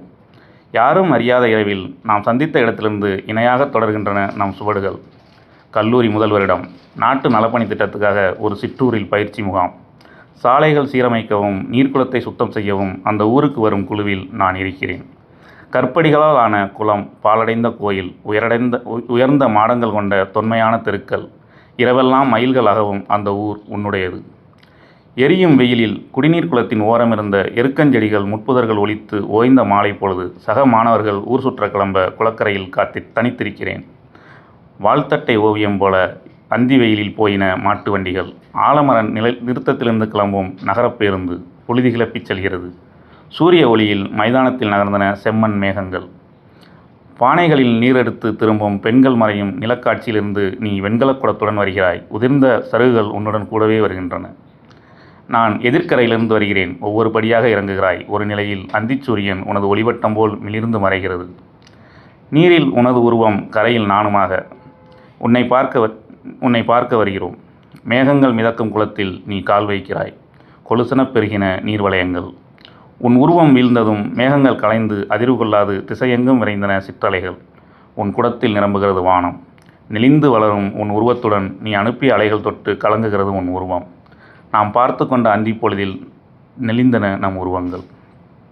படிகளில் ஏறுகிறேன். நீயும் காலெடுத்து படியில் வைக்கிறாய். உதிர்ந்த கொலுசின் மணியென ஒரு நுரை. குனிந்து ஒவ்வொரு படியாக குடம் தூக்கி வைத்து மேல் படியில் நிற்கிறாய். சுற்றிலும் பார்க்கிறாய். தூரத்தில் சைக்கிளில் போகும் ஓரிருவர் தவிர நாம் மட்டுமே இருந்தோம். ஒருவரையொருவர் பார்த்து குனிய உன் படித்துறை கடந்து நடக்கிறேன். தூரத்தில் இருக்கும் டூரிங் டாக்கீஸின் மாலை காட்சிக்கென திரைப்பாடல் காற்றில் அருகில் வந்து தொலைவு கொள்கிறது. திரும்பி பார்க்கிறேன். நான் பார்த்ததும் பார்வை விளக்குகிறாய். உன் காத்திருப்பின் குறிப்பறிந்து நலப்பணி மாணவனாக உன் அருகில் வருகிறேன். நமக்கிடையில் நீர் நிரம்பிய குடம். தொட்டு தூக்க குனிகிறேன். நிரம்பிய நீர்வட்டத்தில் என் முகம். குடத்தின் எதிர்ப்பக்கம் நீ தொடுகிறாய். மெல்லிய அலைகள் முகத்தில் படர்கின்றன. இருவரும் தூக்கிய குடத்தை குழந்தை போல் ஏந்திக் கொள்கிறாய். குனிந்த தலை நிமிராமல் நன்றி என்கிறாய். காற்று இருவருக்குமாய் வீசியது அப்போது. முன் நடந்து பக்கமாக திரும்புகிறாய். குடத்தின் விளிம்புக்கு மேல் 2 விழிகள். பார்க்க மறந்ததை முழுதாக பார்ப்பது போல் திரும்பி நடக்கிறாய். நிறைகுடத்தில் என் முகம் எடுத்துச் செல்கிறாய். உன் முகத்துடன் நான் நிற்கிறேன். மெல்ல இருள் வர துவங்குகிறது நம் நிலாக்காலம். மறுநாள் வெயில் கனிந்து இனிப்பாகும் மாலை பொழுது. சூரிய ஒளி நிரம்பிய குடத்துடன் நீ மேற்கிலிருந்து வருகிறாய். உன் வருகையை அலைகளாய் உணர்கிறது குளம். அகத்தியர் கவிழ்த்த கமண்டலத்திலிருந்து நதி துவங்குவது போல் கவிழ்த்த குடத்திலிருந்து குளம் துவங்குவதாக தெரிகிறது. நீ நீரல்லும் சித்திரம். நிரம்பிய குடத்துடன் மேல்படிக்கு வருகிறாய். காத்திருக்கிறாய். நான் நெருங்கி வரும் முன் தமக்கை போல ஒருத்தி உனக்கு உதவ ஏதுமறியாத வழிபோக்கன் போல நான் உன்னை கடக்க முயல்கிறேன். சந்தித்து மீள்கிறது நம் பார்வை. நீ அடக்கிய புன்னகையின் நீட்சி என தழும்பி வழிகிறது குடத்து நீர். மாலை காட்சியின் இசைப்பாடல் காற்றில் மிதக்க பார்த்து கொண்டே நடந்து செல்கிறாய். சூரியன் மறைய காத்திருக்கிறேன். 3ஆம் நாள். காற்றின் கொலுசென உதிர்ந்த சருகுகள் உடனளித்து வருகிறாய். நிறைகுடத்துடன் நீ முன்னடக்க உன் வீடறிய யாரும் அறியாமல் உன் பின் நடக்கிறேன். கல்படிகளில் நீர் மோதும் அலைச்சத்தம் குடத்தினுள் மெலிதாக கேட்க இலைகள் உதிரும் மண் சாலையில் நாம் நடந்தோம். 23 என்றெழுதிய நீண்ட மரக்கதவின் முன் நின்று ஒரு பார்வை. ஆலவரம் கேட்க நான் நிற்காமல் நடக்கிறேன். திரும்பி வரும்போது திறந்த கதவின் அருகே புன்னகையாய் நிற்கிறாய். 4ஆம் நாள், 5ஆம் நாள், 6ஆம் நாள் என குளத்தின் அலைகளை எடுத்துச் செல்கிறாய். 7ஆம் நாள் உனது தெருவின் கடைசியில் இருந்த சிறிய கற்கோவிலில் செடிகள் அகற்றும் பணி. அடிக்கடி வெளியில் வருகிறாய். 3 முறை ஆடை மாட்டுகிறாய். வாசலில் அமர்ந்து வார இதழ் படிக்கிறாய். தாகம் என்பதாக சைகையில் காட்ட நீர் நிறைந்த குவளையை வாசலில் வைக்கிறாய். நண்பனுடன் நான் வந்து பருக திறந்த கதவின் பின்னின்று நகம் கடிக்கிறாய். 8ஆம் நாள். சாலைகளின் ஓரம் மண் வெட்டும் பணி. முன்னதாகவே குளம் வந்து திரும்புகிறாய். பிறகு பன்னீர் பூக்கள் உதிரும் மண் சாலையில் நடந்து வயதில் மூத்த பெண்களுடன் திரையரங்கம் செல்கிறாய். நானும் வருகிறேன்.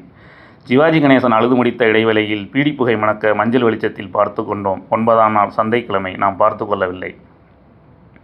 10ஆம் நாள் பயிற்சி முகாம் இன்றுடன் முடிகிறது. ஊர்மன்ற உறுப்பினர்கள் பாராட்ட நிகழும் எளிய பிரிவு உபச்சாரம். நீராறும் கடல் உடுத்த தமிழ்த்தாய் வாழ்த்து துவங்க நீ தொலைவில் வருகிறாய். தக்க சிறு பிறைநுதலும் தரித்த நரும் திலகமுமே பாடலின் அர்த்தம் உனக்குமானதாக அந்தியின் திசையிலிருந்து முன் வருகிறாய். எத்திசையும் புகழ் மணக்க இருந்தவரும் தமிழனங்கே உன் சீரிழமை திறமையந்து செயல் மறந்து செய்வதறியாது குனிந்த முகத்துடன் செல்கிறாய். மாணவர் கூட்டத்திலிருந்து உன்னை பார்க்கிறேன். யாருமற்ற படித்துறை. நிரம்பிய குடத்துடன் நீ தனியே வருகிறாய். காயம் போல கசிந்தது அந்திவானம். கூட்டத்திலிருந்து விலகி உன்னை நோக்கி வருகிறேன். ஒரு பெண் உதவ தூக்கிய குடத்துடன் நடக்கிறாய். சுற்றிலும் தேடுகிறாய். இலையுதிர்ந்த மரங்களின் அடியில் நிற்கிறாய். நான் வருகிறேன். நின்று பேச முடியாது. ஆட்களின் நடமாட்டம். கலங்கிய கண்களுடன் பார்க்கிறோம். திரும்பி நீ நடக்க நானும் உடன் நடக்கிறேன். குடத்தினுள் அலைகளின் சப்தம். வளைவில் நின்று அழுந்த பார்க்கிறாய். திரும்பி நடக்கிறாய். ததும்பிய குடத்திலிருந்து வழிநடுக உதிர்கிறது கண்ணீர் துளி. பேசாது உதிர்ந்த நாவன காற்றின் அலைகள் ஆலஞ்சருகுகள். காற்றில் அலைகின்றன ஆலஞ்சருகுகள். ஜனகன மன அதி என துவங்கும் கீதத்தில் அணைந்தது பொழுது. நாம் நடந்த பாதைகள்லாம் திரும்பி நடக்கிறேன். தொலைவில் மயில்கள் அகவ யாருமில்லாத இருளில் உதிர்கிறது ஒரு பன்னீர் மலர். நன்றி.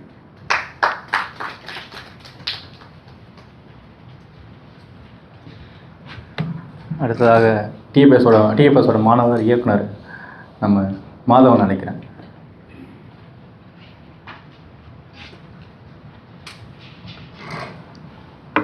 சார் வந்து மொத்தம் 4 வகுப்பு எடுத்திருக்காங்க. அதில் ஒவ்வொரு வகுப்புலேயும் மாணவர்கள் என்னென்ன கேள்வி கேட்டாங்களோ அதுக்கு என்னென்ன பதில் சார் சொன்னாங்களோ அதை வந்து அடுத்தடுத்த வகுப்புகளில் வந்து அவர் ஆட் பண்ணிக்கிட்டே வந்திருக்காரு. ஸோ முதல் வகுப்பில் வெற்றி செல்வன் அவர் படித்ததுக்கும் 4வது வகுப்பில் நான் படித்ததுக்கும் நிறைய வித்தியாசங்கள் இருக்குது. ஸோ எப்படி எடுத்தோமோ, அதாவது ஒரு புக்கை எடுக்கிறோம் அப்படின்னா அதை அப்படியே வாசிச்சுட்டு போகிற மாதிரி எடுக்காமல் அந்த புத்தகத்தில் அதிக பக்கங்களை சேர்த்துக்கிட்டார் சார். ஒவ்வொரு வகுப்புக்கும் கூடுதல் பக்கங்களாக அவர் எங்களுக்கு சொல்லி கொடுத்துருக்காரு. சார் வந்து சரியான ஆசான். எப்போதுமே எனக்கு ஒரு விஷயம் என்னோடய வாழ்க்கையிலேருந்து நான் கற்றுக்கிட்டது என்னென்னா, தனக்கு தெரிஞ்சதை வந்து யாருமே வந்து அவ்வளோ ஈஸியாக மற்றவங்களுக்கு சொல்லித்தர மாட்டாங்க. நல்ல நண்பனும் நல்ல ஆசிரியரை தவிர்த்து. சார் வந்து எங்களுக்கு நல்ல நண்பனாகவும் நல்ல ஆசிரியராகவும் நிறைய விஷயங்கள் சொல்லி கொடுத்துருக்காங்க. வெற்றியோட படம் பார்த்தேன், எனக்கு ரொம்ப திருப்தியாக இருந்தது. அவர் இன்னும் எடிட்டிங்கில் வந்து சரியான விஷயங்களை கடைப்பிடிச்சி அதை சாரோட படம்னு சொல்கிற அளவுக்கு அதை சரியாக கொண்டு வந்து மக்களிடையே கொண்டு சேர்க்கணுன்னு நான் கேட்டுக்கிறேன். இந்த இடத்துல வந்து எல்லோரும் உங்களோட உடல் நலத்தை வந்து அலட்சியம் பண்ணாமல் பார்த்துக்கணும் அப்படின்னு கேட்டுக்கிறேன். சாரோட ஸ்டூடெண்ட் வந்து நம்பிராஜன் அண்ணா எனக்கு தெரியும். அவர் வந்து நான் டூலைட் வந்து ஃபஸ்ட்டு ஃபுல் படமாக பார்க்கல, ஒரு ஷார்ட்டு தான் ஃபேஸ்புக்கில் வந்தது, ஒரு சின்ன போர்ஷன். அது பார்த்தோன்னே எனக்கு அண்ணனோட முகமும் அந்த நடிகையோட முகமும் அப்படியே பதிஞ்சிருச்சு. என்னோடய முகப்புத்தகத்தில் யாரோ ஒருத்தவங்க வந்து அண்ணனுக்கு வந்து ஃப்ரெண்டாக இருந்திருக்காங்க. அநேகமாக அது நீதி பாண்டி அண்ணனாக தான் இருக்கும்னு நினைக்கிறேன். பார்த்தோன்னே நான் ரெக்வஸ்ட் கொடுத்தேன், அண்ணனும் அக்செப்ட் பண்ணிட்டாங்க. நான் அதுக்கப்புறம் நம்ம என்னத்தை அண்ணன்ட்ட போய் பேசுகிறோம், நடிகராக இருக்காங்க அப்படின்ட்டு நான் பேசினதே இல்லை, ஃப்ரெண்டாக மட்டும் தான் இருந்தேன்.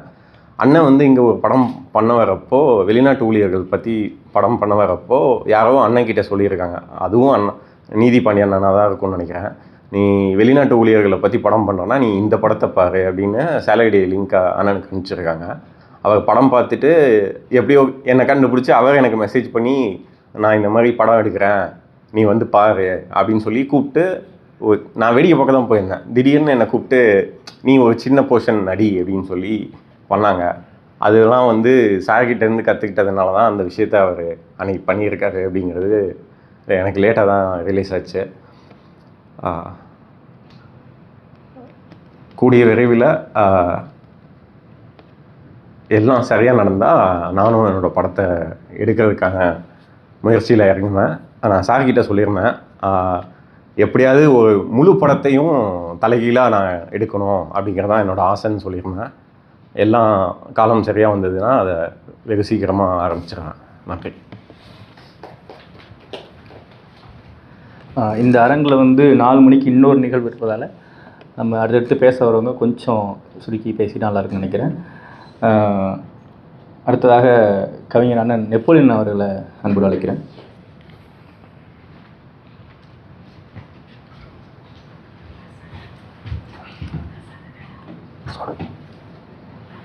அனைவருக்கும் வணக்கம். ஒளிப்பதிவாளர், கவிஞர், எழுத்தாளர், கட்டுரையாளர், கவிஞர், பாடகர், இசை ஆய்வாளர் செலின் அவர்களுக்கு இந்த நேரத்தில் மனமார்ந்த அஞ்சலிகளையும் நினைவுகளையும் எல்லார் சார்பாக தெரிவிச்சுக்கிறேன். 2015 செலியன் பிரதர் எனக்கு பழக்கம். படங்களை பார்த்து அவரை ரசிச்சிருக்கோம். அதுக்கு காரணம் பாண்டி தான். பாண்டி மூலியமாக தான் எனக்கு அவருடைய தொடர்பு கிடச்சிச்சு. மிக சுருக்கமாக செலின் அவர்களை பற்றி சொல்லணும்னா, 2011 செப்பரேஷன் ஒரு படம் ஆஸ்கார் வாங்குது, ஈரானிய மொழி படம். அதோட இயக்குனர் அஸ்கர் ஃபகாடி. நீங்கள் பார்க்காதவங்க இருந்தீங்கன்னா பார்த்துருப்பீங்க, நிறைய பேருக்கு தெரிஞ்சிருக்கும். உலகின் மிக முக்கியமான இயக்குனர் செலின். கடந்த 6-5 வருடமாக நிறைய நேரம் நாங்கள் தொலைபேசியில் பேசுவோம். உலக படங்கள், சினிமா, நடிகர்கள், இப்படி நிறையா பேசுவோம். நெருங்கிய நண்பராக இருந்தார். கடைசி அவருடைய மருத்துவ விஷயங்களை கூட என்கிட்ட பகிர்ந்துக்கிட்டாரு. அதை நான் சொல்ல முடியாது உங்கள்கிட்ட, இல்லையா?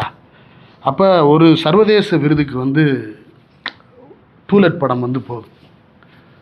அந்த அஸ்கர் ஃபகாடி என்ன பண்ணுறாருன்னா, தேடுறாரு செலின் யார் என்னன்னு தேடி அவரை போய் பார்த்து பேசுகிறார். இந்த இயக்குனர் இது அவர் வெளியில் சொன்னதே இல்லை, பெரும்பாலும் சொல்ல மாட்டார் அவர் செலின். அந்த மாதிரி இவ்வளோ அருமையான படத்தை நீங்கள் தமிழ்நாட்டில் இருந்து பண்ணியிருக்கீங்க.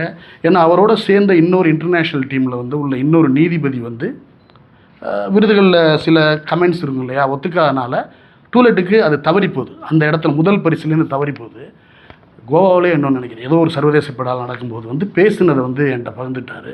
இதை விட தமிழ் சினிமாவின் இந்த வரலாற்று இயக்குநர்கள்ட்ட, ஒரு ஆஸ்கார் வாங்கின இயக்குனர்கிட்டேருந்து இப்படி ஒரு கிடைக்கிறது வந்து ஐ திங்க் நான் செலின் சாருக்கு மாத்திரம்தான் கிடைச்சிருக்குன்னு நினைக்கிறேன்.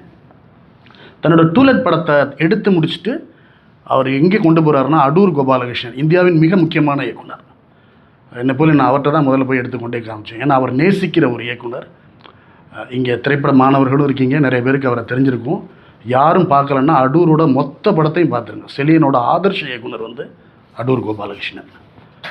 அவரை இயக்குனர், படலை, இப்படி சினிமாக்காரர் எல்லாம் சொல்கிறோம். மிக சிறந்த நகைச்சுவையாளர் அவர். அவரை மாதிரி நீங்கள் வந்து நாள் பூரா சிரிச்சுக்கிட்டே இருக்கலாம்.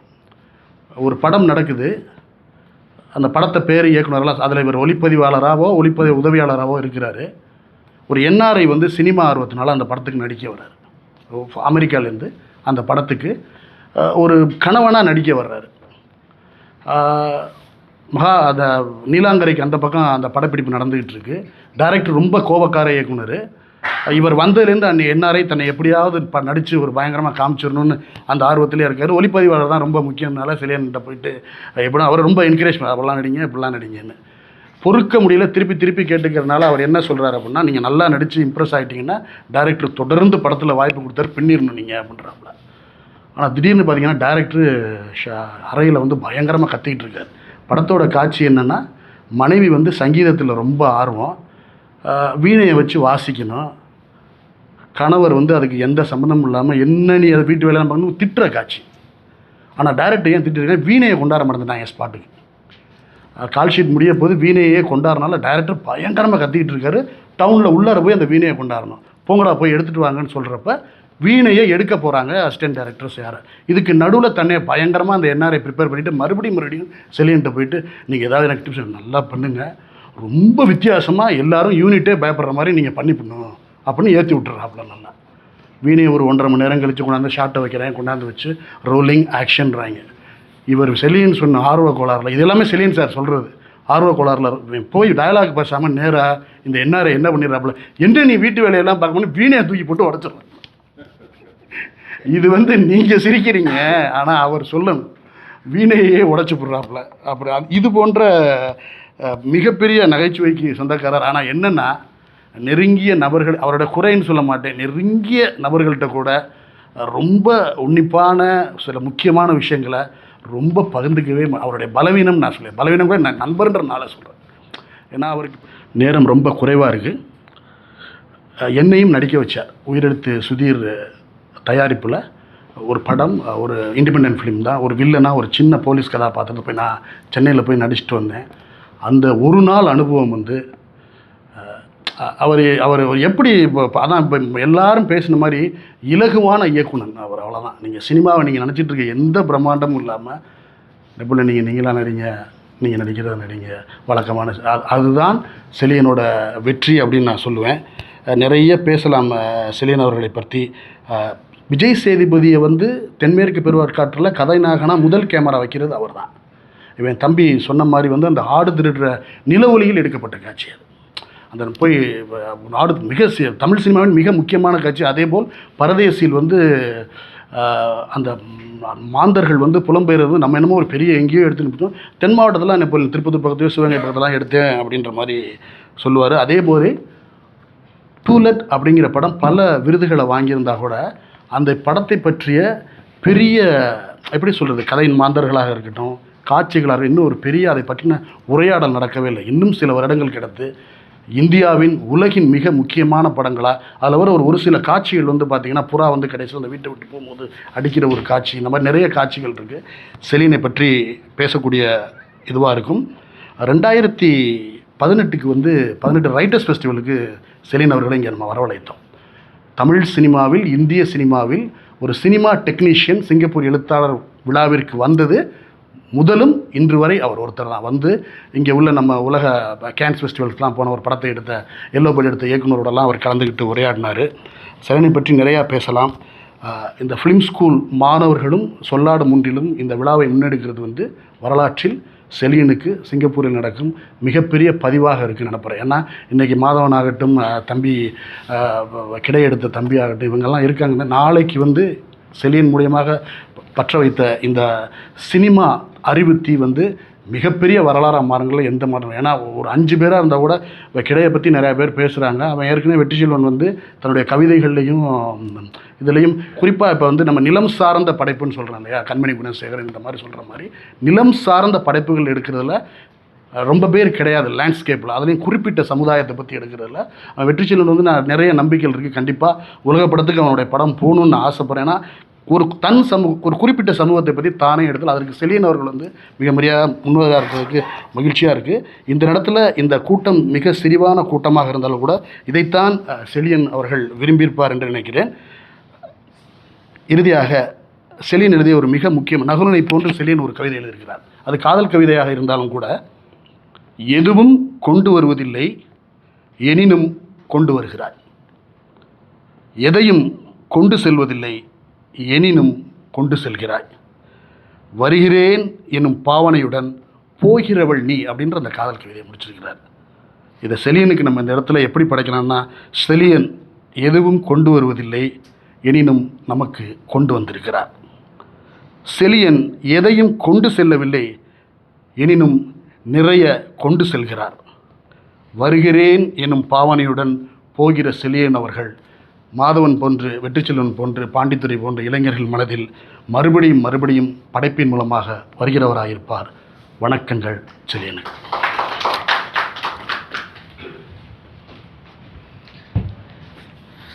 அடுத்ததாக இந்த மீடியா நிறுவனர் முகமது அலி அவர்களை அழைக்கிறேன்.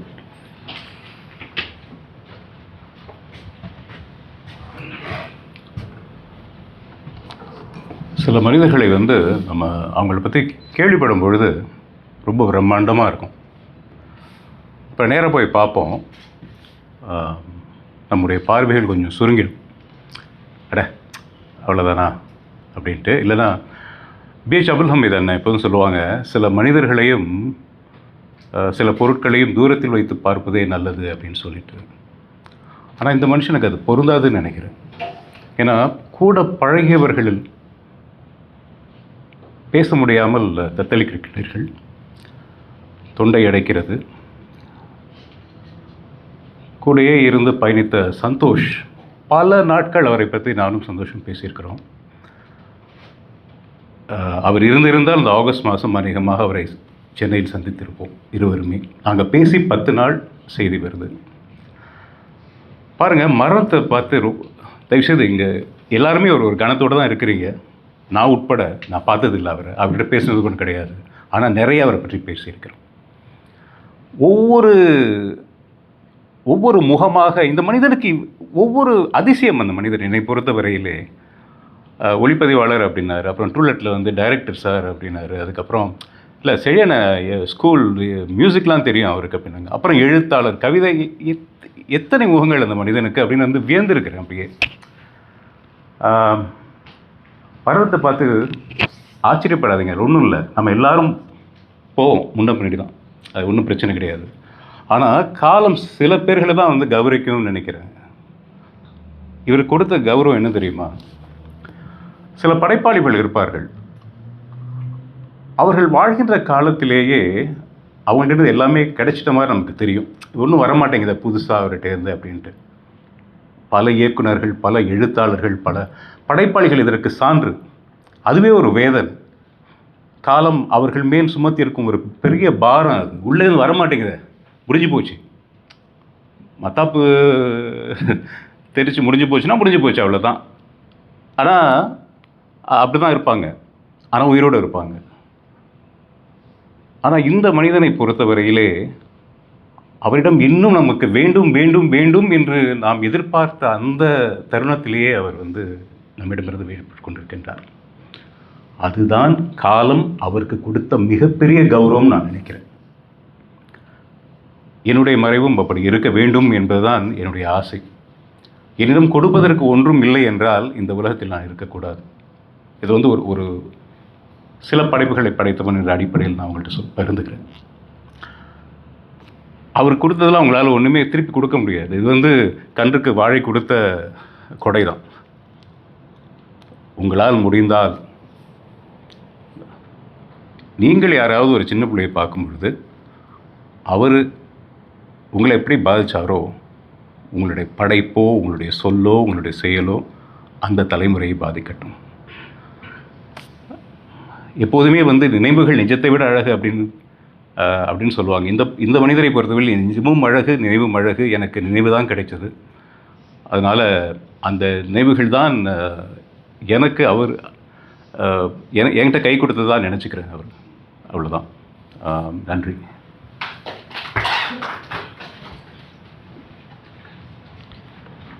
அடுத்ததாக அண்ணன் செழியனோடு நீண்ட நாள் கூடவே இருந்த திரைப்பட நடிகர், ஒளிப்பதிவாளர் அண்ணன் சந்தோஷ் நம்பிராஜன் அவர்களை பேச அழைக்கிறேன்.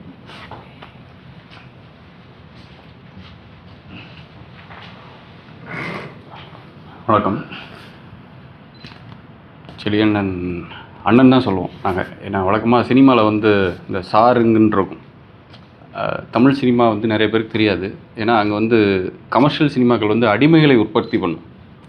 அங்கே ஒரு ஜாதிய மனநிலை இருக்கும். ஒரு அசிஸ்டண்ட்னா இப்படி தான் இருக்கணும், நல்ல ட்ரெஸ் போடக்கூடாது, இதெல்லாம் இருக்குது. நிறைய அறம் சார்ந்து புரட்சி பேசக்கூடிய பல இயக்குநர்கள் உள்ளுக்குள்ளே வந்து ரொம்ப தப்பான ஆட்களாக இருப்பாங்க. அதனால தான் அந்த அறம் சார்ந்து பேசக்கூடிய டைரக்டர்ஸ் மேலே எனக்கு பெரிய மரியாதை இருக்காது.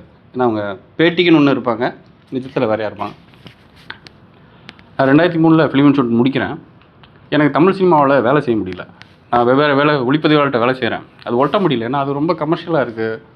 அங்கே வந்து ஒரு நல்ல என்ன சொல்கிறது, ஜால்ரா பண்ணணும் சார். நீங்கள் தான் சார், ஷார்ட் சூப்பராக இருக்கு சார், சாதாரணமாக இருக்கும். இதனால் நான் நிறைய படங்கள்லேருந்து நான் பாதி படங்கள்லேருந்து வெளியே வரேன். இதெல்லாம் போகுது. எங்கள் அப்பாவுக்கு பயமாக இருக்குது. எங்கே இவன் வந்து நம்மளை மாதிரி ஆயிடுவான் போலுக்கு. அப்பா கவிஞர் விக்ரமாதித்தனுங்கும்போது அப்போ வந்து ஒரு செழியண்ணனை பார்க்குறதுக்கு முன்னாடி அவரோட ஃபோட்டோவை தான் நான் பார்க்குறேன். கோடம்பாக்கத்தில் ஐயப்ப மாதவன் செழியண்ணன் 2 பேரும் சேர்ந்து ஒரு ஸ்டுடியோ வச்சுருந்தாங்க. இது வந்து 2003-04 காலகட்டத்தில் ஒரு ஃபோட்டோ ஃப்ரேம் பண்ணி வச்சுருக்காங்க. வெறும் ஒரு இலை. அதெல்லாம் எப்படின்னா நம்ம ஒரு நேஷ்னல் ஜியாகிரபி புக்கில் பார்த்த மாதிரி இருக்குது. யார் எடுத்தது அப்படின்னு நான் கேட்குறேன். இதுதான் செழியண்ணன் அப்படிங்கிறேன். யார் அவர் அப்படின்னா சிவகங்கையில் இருக்கிறாரு, பிசி சார்ட்ட அசிஸ்டண்டாக இருக்காரு. இதுக்கடையில் இந்த மாதிரி வேலை இல்லை. அப்போ எங்கள் அப்பா வந்து என்னென்னா நிறைய பேருக்கு அவர் தெரிஞ்ச சினிமா சர்க்கிளில் ராஜேஸ்வர், வைரமுத்து மாதிரி ஆளுகிட்டலாம் என்னை எப்படி அறிமுகப்படுத்தினார்னா, இவர் தான் என் பையன் சந்தோஷ், திரைப்பட கல்லூரியில் படிச்சிருக்காரு, இப்போ வேலை இல்லாமல் இருக்கார் அப்படிம்பார். அவர் அது கேட்டாரா, படிச்சிருக்காத விடுங்க அப்படின்ன உடனே எனக்கு எங்கள் அப்பாவுக்கும் உன் பேரை யூஸ் பண்ணாமல் நான் அசிஸ்டண்டாக சேர்றேன் அப்படின்னு சொல்லி எனக்கு ஒரு போட்டி வருது. ஒரு புக் ஃபேர் நடக்குது. அப்போ செழியண்ணனை வந்து எங்கள் அப்பா பார்க்குறாரு. செழியன் தான் கூப்பிடுவார் எங்கள் அப்பா. செழியண்ணனுக்கு வந்து எங்கள் அப்பா கவிதைகளையும் பிடிக்கும், எங்கள் அப்பாவையும் பிடிக்கும். எங்கள் அப்பா கொஞ்சம் சேட்டை பிடிச்ச ஆள். அதில் வந்து செழியண்ணனுக்கு கொஞ்சம் அடங்கி இருக்கக்கூடிய ஆள். செழியன் இந்த மாதிரி வந்தால் சுற்றிக்கிட்டு இருக்கான்டா, இவனை சேர்த்துக்கடா அப்படின்னாரு. சரி வாங்க அப்படின்னு சொல்லிட்டார். அப்போ அவர் வந்து தம்பி பண்ணியிருக்கிறாரு. நாங்கள் போயிட்டுருக்கோம். இப்போ இதில் என்ன அப்படின்னா, அந்த வாழ்க்கையை நான் பார்க்குறது என்னென்னா, யாரோட நம்ம பயணிக்கிறோம் அதுதான் எனக்கு மிகப்பெரிய சொத்தாக இருக்குது. ஒரு நல்ல மனிதர்களோடு நம்ம பயணிக்கிறது தான் வாழ்க்கையே அர்த்தமுள்ளதாக இருக்குது. நம்ம என்ன சம்பாதிச்சோம், என்ன கார் வாங்கினோம், என்ன சாப்பிட்டோங்கிறது வேறையாக இருக்குது. இவரோட வாழ்ந்துருக்கேங்கிறதா என்னுடைய இந்த வாழ்க்கையை அர்த்தப்படுத்துது. இன்றைக்கி நடிகருங்கிறாரு, நான் நடிகன் கிடையாது. என் மனசில் நான் இன்னும் நடிகன் கிடையாது. என்ன நடிகனாக்குறது அவர். ஒரு எப்படி எனக்கு வந்து அவர் ரொம்ப ஆதர்ஷமாக அவருக்கு நான் எப்படி அவரோட சேர்ந்தேன் அப்படின்னா, ஸ்டாண்டாக சேர்றது அது சொன்னார், சேர்ந்துட்டோம். எனக்கு முதல்ல அவருக்கு எப்படி பிடிக்க வருதுன்னா, ஒரு ஷார்ட் ஃபிலிம் பண்ணுறோம். எழுத்தாளர் பாண்டியராஜன் தான் டைரக்டர். வேலுன்னு சொல்லிட்டு அவர் ஒரு நடிகர், இங்கே ரஞ்சித் படங்கள் நடிப்பார். கருணா பிரசாத்னு சொல்லிட்டு கூத்துப்பற்ற ஆர்டிஸ்ட்டு, அவரும் நல்ல நடிகர். அதுக்கு ஷூட்டிங் போகிறோம். அப்போ நான் விருகம்பாக்கத்தில் அறையில் தங்கியிருக்கேன். நான் தான் வந்து அந்த ஃபாஸ்ட் ட்ராக்கு அப்பா தான் உண்டு. அந்த டாக்ஸியை புக் பண்ணிவிட்டு அண்ணன் வந்து சாலிகிராமத்தில் இருப்பார். அவரை பிக்கப் பண்ணிவிட்டு சந்துரு மாஸ்டர் வந்து ஒரு மிகப்பெரிய ஓவியர். அவரோட ஸ்டுடியோவில் வந்து பெரம்பூரில் ஷூட்டிங் நடக்குது. இப்போ நான் தான் என் நம்பரில் இருந்தால் புக் பண்ணி இவரை பிக்கப் பண்ணிட்டு போயிட்டோம். அதுதான் ஃபஸ்ட்டு நான் ஒர்க் பண்ணுறேன், அவர் அசிஸ்டண்ட்டாக ஒர்க் பண்ணுறேன். வெறும் முகம் பார்க்குற கண்ணாடி தான் லைட்டுங்கிறது வெளியிலேருந்து அந்த முகம் பார்க்குற கண்ணாடி லைட்டு. இப்போ ஷூட்டிங் போயிட்டுருக்கு. அப்போது என்னை வந்து ஒருத்தவங்க கூப்பிட்றாங்க, அவங்கள தேடி ஒருத்தவங்க வந்திருக்காங்க வாங்க அப்படிங்கிறாங்க. அந்த இடமே அன்றைக்கி தான் நான் முதல்ல போகிறேன். என்ன யாரா தேடி வந்திருக்காங்கன்ட்டு நான் வெளியே வந்து பார்த்தா அந்த டிரைவர் நிற்கிறார். என்னங்க என்ன விஷயம் அப்படின்னு. என் பர்ஸை நீங்கள் எடுத்துருந்தா கொடுத்துருங்க. என்னங்க சொல்கிறீங்க ஒன்று. இல்லைங்க எனக்கு அதில் லைசன்ஸ் இருக்குது, நான் இன்றைக்கி வந்து நகை அடகு வச்சுருக்கேன், அதில் பணம் வச்சுருக்கேன், உங்களுக்கு வேணால் கொஞ்சம் பணத்தை கூட எடுத்துகிட்டு எனக்கு கொடுங்க, நான் கட்டணும் அப்படிங்கிறார். எனக்கு ஏங்க அது நான் எடுக்கலைங்க, அது எனக்கு தேவையில்லை, நான் இப்போ இங்கே வேலைக்கு வந்துருக்கேன், நீங்கள் தப்பாக வேறு எங்கேயோ தொலைச்சிருக்கீங்கன்னு நினைக்கிறேன், நீங்கள் சரியாக தேடி பாருங்கன்னொன்னே நான் எல்லாம் தேடி பார்த்துட்டேன், நீங்கள் ஏறும்போது இருந்துச்சு, நீங்கள் இறங்கின பிறகு இல்லைங்கிறார். ஏங்க நான் இங்கே தான் இருக்கேன், இது என் இடம் கூட கிடையாது, இன்றைக்கி தான் இந்த இடத்துக்கு வந்திருக்கேன், ஆனால் நீங்கள் உள்ளே வந்தாலும் தேடி பாருங்கள் அப்படிங்கிறேன். இல்லை எனக்கு நீங்கள் கொடுத்துருங்க, இல்லை எனக்கு வேலை போய்டும் அப்படின்னு அவர் புலம்புறாரு. இப்படி புலம்பிட்டு நான் எடுக்கலைன்னு திரும்ப போயிட்டார். இப்போ நான் திரும்ப போய் அந்த கண்ணாடியை பிடிக்கணும். கண்ணாடி பிடிச்சி அது மேகமூட்டமாகிடுச்சுன்னா அந்த ஷாட் எடுக்க முடியாது. ஸோ அது நல்ல பிரைட் லைட் வரும்போது கண்ணாடியை நான் திரும்ப அடிக்கணும். திரும்ப இன்னொரு ஆள் வராங்க, அதே ஆள். அவர் யாருன்னா இந்த மெட்ராஸ் படத்தில் வில்லன் நடிச்சிருப்பார், அவர் பேர் சரியாக ஞாபகம் இல்லை, நல்ல நடிகர். அவர் உங்களை தேடி அவர் திரும்ப வந்திருக்காருங்கிறாங்க. திரும்ப நான் வெளியே போகிறேன். அந்த டிரைவர் வந்து இந்த மாதிரி சாலிகிராமா இன்ஸ்பெக்டர் பேசுகிறாரு, லைனில் பேசுங்கன்னு எனக்கு நம்பரை கொடுக்குறாரு. ஆனால் அவர் இன்ஸ்பெக்டர் இல்லை, அவருக்கு தெரிஞ்ச ஏதோ ஃப்ரெண்டுக்கு கொடுக்குறாரு. இப்போ நீ கொடுத்துரு, இல்லைன்னா உன் மேலே கேஸ் போட்டுருவோம் அப்படின்னு சொல்லி நான் மிரட்டுறாங்க. எனக்கு வந்து அந்த டிரைவர் மேலே பாவமாகவும் இருக்குது. இப்போ இந்த பழியை நான் எப்படி வந்து நீக்க முடியும்? நான் எடுக்கலைங்க, என்கிட்ட இல்லைங்க அப்படிங்கிறேன். இது மாதிரி 3 தடவை போயிட்டுருக்கு. நான் அடிக்கடி வெளியே போயிட்டுருக்கிறது இவர் பார்த்துட்டே இருக்கார். அப்புறம் அந்த 3ஆவது தடவை வந்து நான் வந்து எனக்கு ஒரு கட்டத்தில் அழுகிற மாதிரி ஆயிடுச்சு. என்ன நான் எப்படி நான் வந்து என்னை ப்ரூவ் பண்ணுறது? இன்னொன்று நான் முதல் நாள் வேலைக்கு வந்திருக்கேன். இது இவருக்கு தெரிஞ்ச என்ன ஆகும்போது அவர் வெளியே வந்தார். ஒரே ஒரு வார்த்தை சொல்கிறார், டேய் போறியா இல்லைனா கையை காலை உடச்சிடும் அப்படின்னாரு. பயந்து போயிட்டு அந்த எனக்கு அப்படியே பார்க்கும்போது ஒரு ஹீரோவாக இருந்தார். அவர் வெறுமனே கவனிச்சிருக்காரு. நீங்கள் அவர் சிலையனை பார்த்தீங்கன்னா அந்த ஷூட்டிங்கில் வந்து ஒரு 300 பேர் இருந்தாலும் 300 பேரையும் கவனிப்பார். அவன் யார், எப்படி உட்காடுறான், என்ன பண்ணுறான், அவன் நல்லவனா கெட்டவனா, ஜால்ரா போனானா, எல்லாத்தையும் கவனிப்பார். 5 நிமிஷத்தில் ஸ்கேன் பண்ணிடுவார். அந்த மாதிரியான ஒரு திறமை அவர்கிட்ட இருக்கும். அப்போ நான் நினச்சேன், ஏன் வந்து என்கிட்ட எதுவுமே விசாரிக்கல, நீ எடுத்தியா, நீ பார்த்தியா, எதுவுமே கேட்கல. அவருக்கு அவ்வளோ நம்பிக்கை. அவர் வந்து ரியல் லைஃப்லேயே ஹீரோவாக வாழ்ந்தாருங்க. நான் சொல்கிறேன், சில பேர் வெளியில் வந்து காட்டிக்குவாங்க, ஒரு ட்ரெஸ்ஸு போடுறது மூலமாக, ஒரு ஃபோட்டோ எடுத்து போடுறது மூலமாக. அவர் இதெல்லாம் பிடிக்கவே பிடிக்காது. அவர்கிட்ட போய் வந்து நம்ம வந்து ஒரு ஆனால் ஷாட் நல்லா இருந்துச்சுன்னா அப்படின்னா அப்படியே பார்ப்பார், அவ்வளோதான். படம் நல்லா இருந்துச்சுனாலும் நல்லா பண்ணால் நல்லா தான் வரும்பார், நம்ம தப்பு பண்ணால் தப்பாக வந்துரும்பார். இப்படிங்கும்போது மிகப்பெரிய விஷயம் என்னென்னா, நான் சொன்ன மாதிரி இந்த தமிழ் சினிமா இது எல்லாமே என்ன பண்ணுன்னா சைக்காலஜியாக வந்து உனக்கு ஒன்றும் தெரியாது, நீ ஒரு முட்டாளுங்கிறத தான் உருவாக்கிட்டே இருக்கும். நம்மளோட தன்னம்பிக்கை உடைப்பாங்க. சமூகமே பண்ணும் ஒரு கட்டத்தில்.